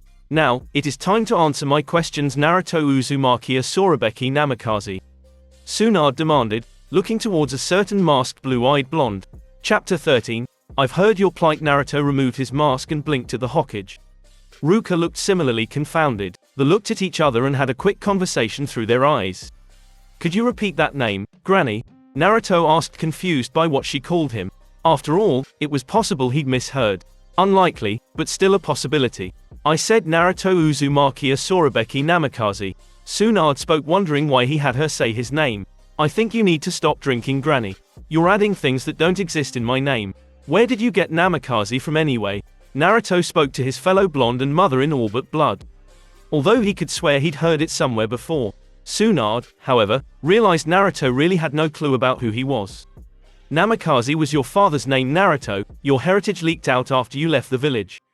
Your father's name was Minato Namikaze, otherwise known as the Yellow Flash or the Fourth Hokage. Tsunade cleared up, surprised he didn't know. After all, pretty much the entire elemental nations did. The news was quickly leaked after the village found out. The hidden villagers had been scouring the land to find the Fourth's heir. I am the son of the Yellow Flash. What the hell, Granny? Why was I not told this? In fact, while we're on the subject, why was I never told that the Uzumaki was a clan? Naruto ranted, far more calmly than his younger self ever would have. But let's be fair here, not every day you find out your idol was your dad and that you have been lied to all your life. Yes, Naruto, the Fourth was your father. You weren't told because, let's be honest, back then you could keep such a thing to save yourself. Plus people all over the place would be trying to kill or capture you. As for the Uzumaki thing, I assume it's a similar reason. The third never wrote down anything about it. Besides, the Uzumaki were normally talked about in the academy. Tsunade said, half exasperated at the council but also swearing from hell to high heaven at the third, the council and anyone else involved with this bloody conspiracy. Calm, Granny, stop adding more names to the one I already have. I am lucky enough as it is that I only have to sign the relative documents involving that name. Like Uzumaki clan issues it, Naruto Uzumaki that signs. The only reason Ruka and I hyphenated was to join the two clans together. Naruto spoke, groaning. Thank God he and his kids are his only clan members, because otherwise, he'd have a hell of a lot more of that bloody paperwork. Like for his wife Ruka. Anyway, brat, no more dodging, it's time or an explanation now. Said Tsunade, who was not about to let this juicy gossip about her brat get away.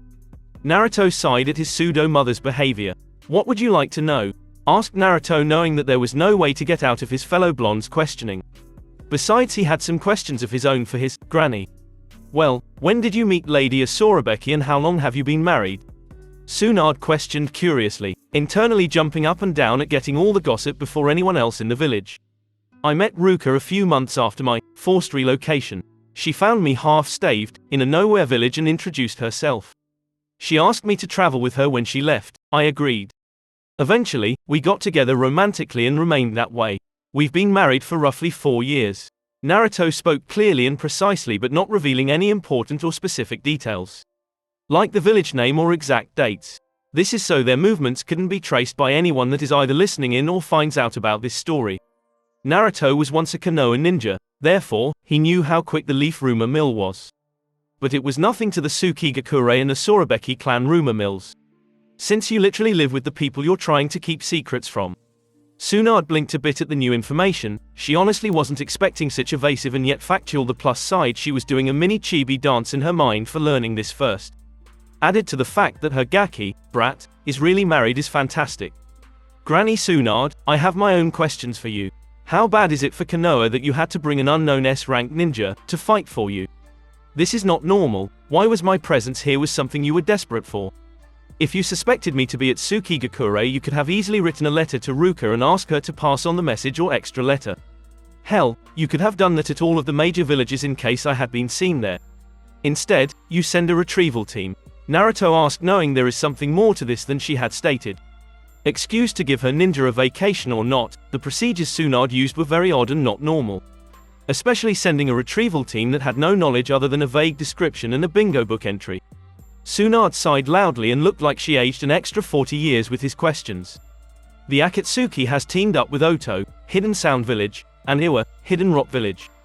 All three are getting ready to declare war on the Leaf Village. My ninjas are not equipped to deal with multiple S-rank ninjas, a Sannin and a Kage plus all of the combined forces.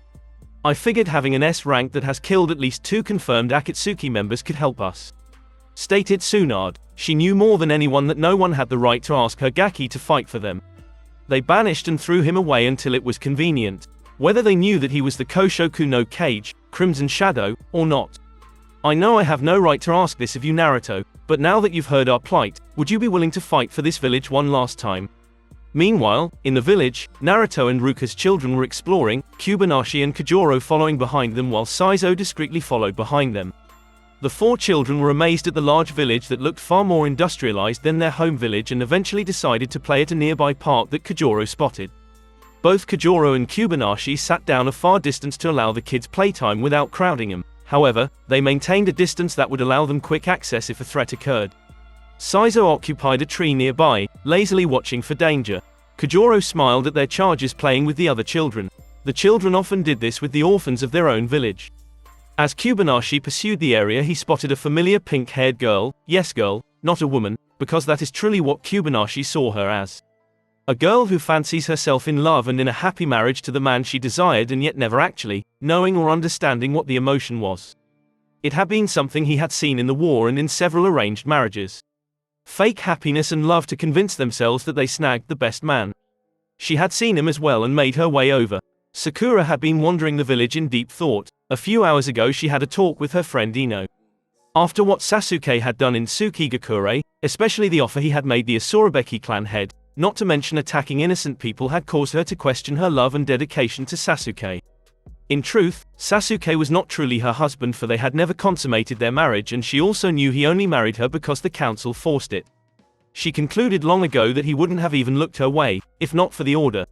However, she had dedicated to pleasing him, attempting to convince him that he could love her and she could be the wife he needed. Yet, no matter what she did, he was never happy and blamed her. Her thoughts had broken at the sound of children playing and laughing. That was something else Sasuke continued to deny her, a child. It was then that she noticed the vessel Kubanashi and the woman Kajoro. She decided to talk to them to find out what could happen to her husband under their laws, and because, to be completely honest, she was lonely and they seemed friendly. After receiving warm smiles and a gesture to sit, she cautiously did so. Unknowing that this conversation would give her the answers she needed, even if they were not what she wanted to hear. Sakura did not know that by accepting her entire life and perception would change. Hope you enjoyed this what if. Please take care, stay safe. This was the King of Weebs there. Don't forget to go follow the creator and go support them. Link will be in the description below. Also like the video and share it so it can help with the algorithm as well. I need to kickstart this YouTube channel once again. It's been a week, but anyways, let's get into it. Let's get into it. Peace.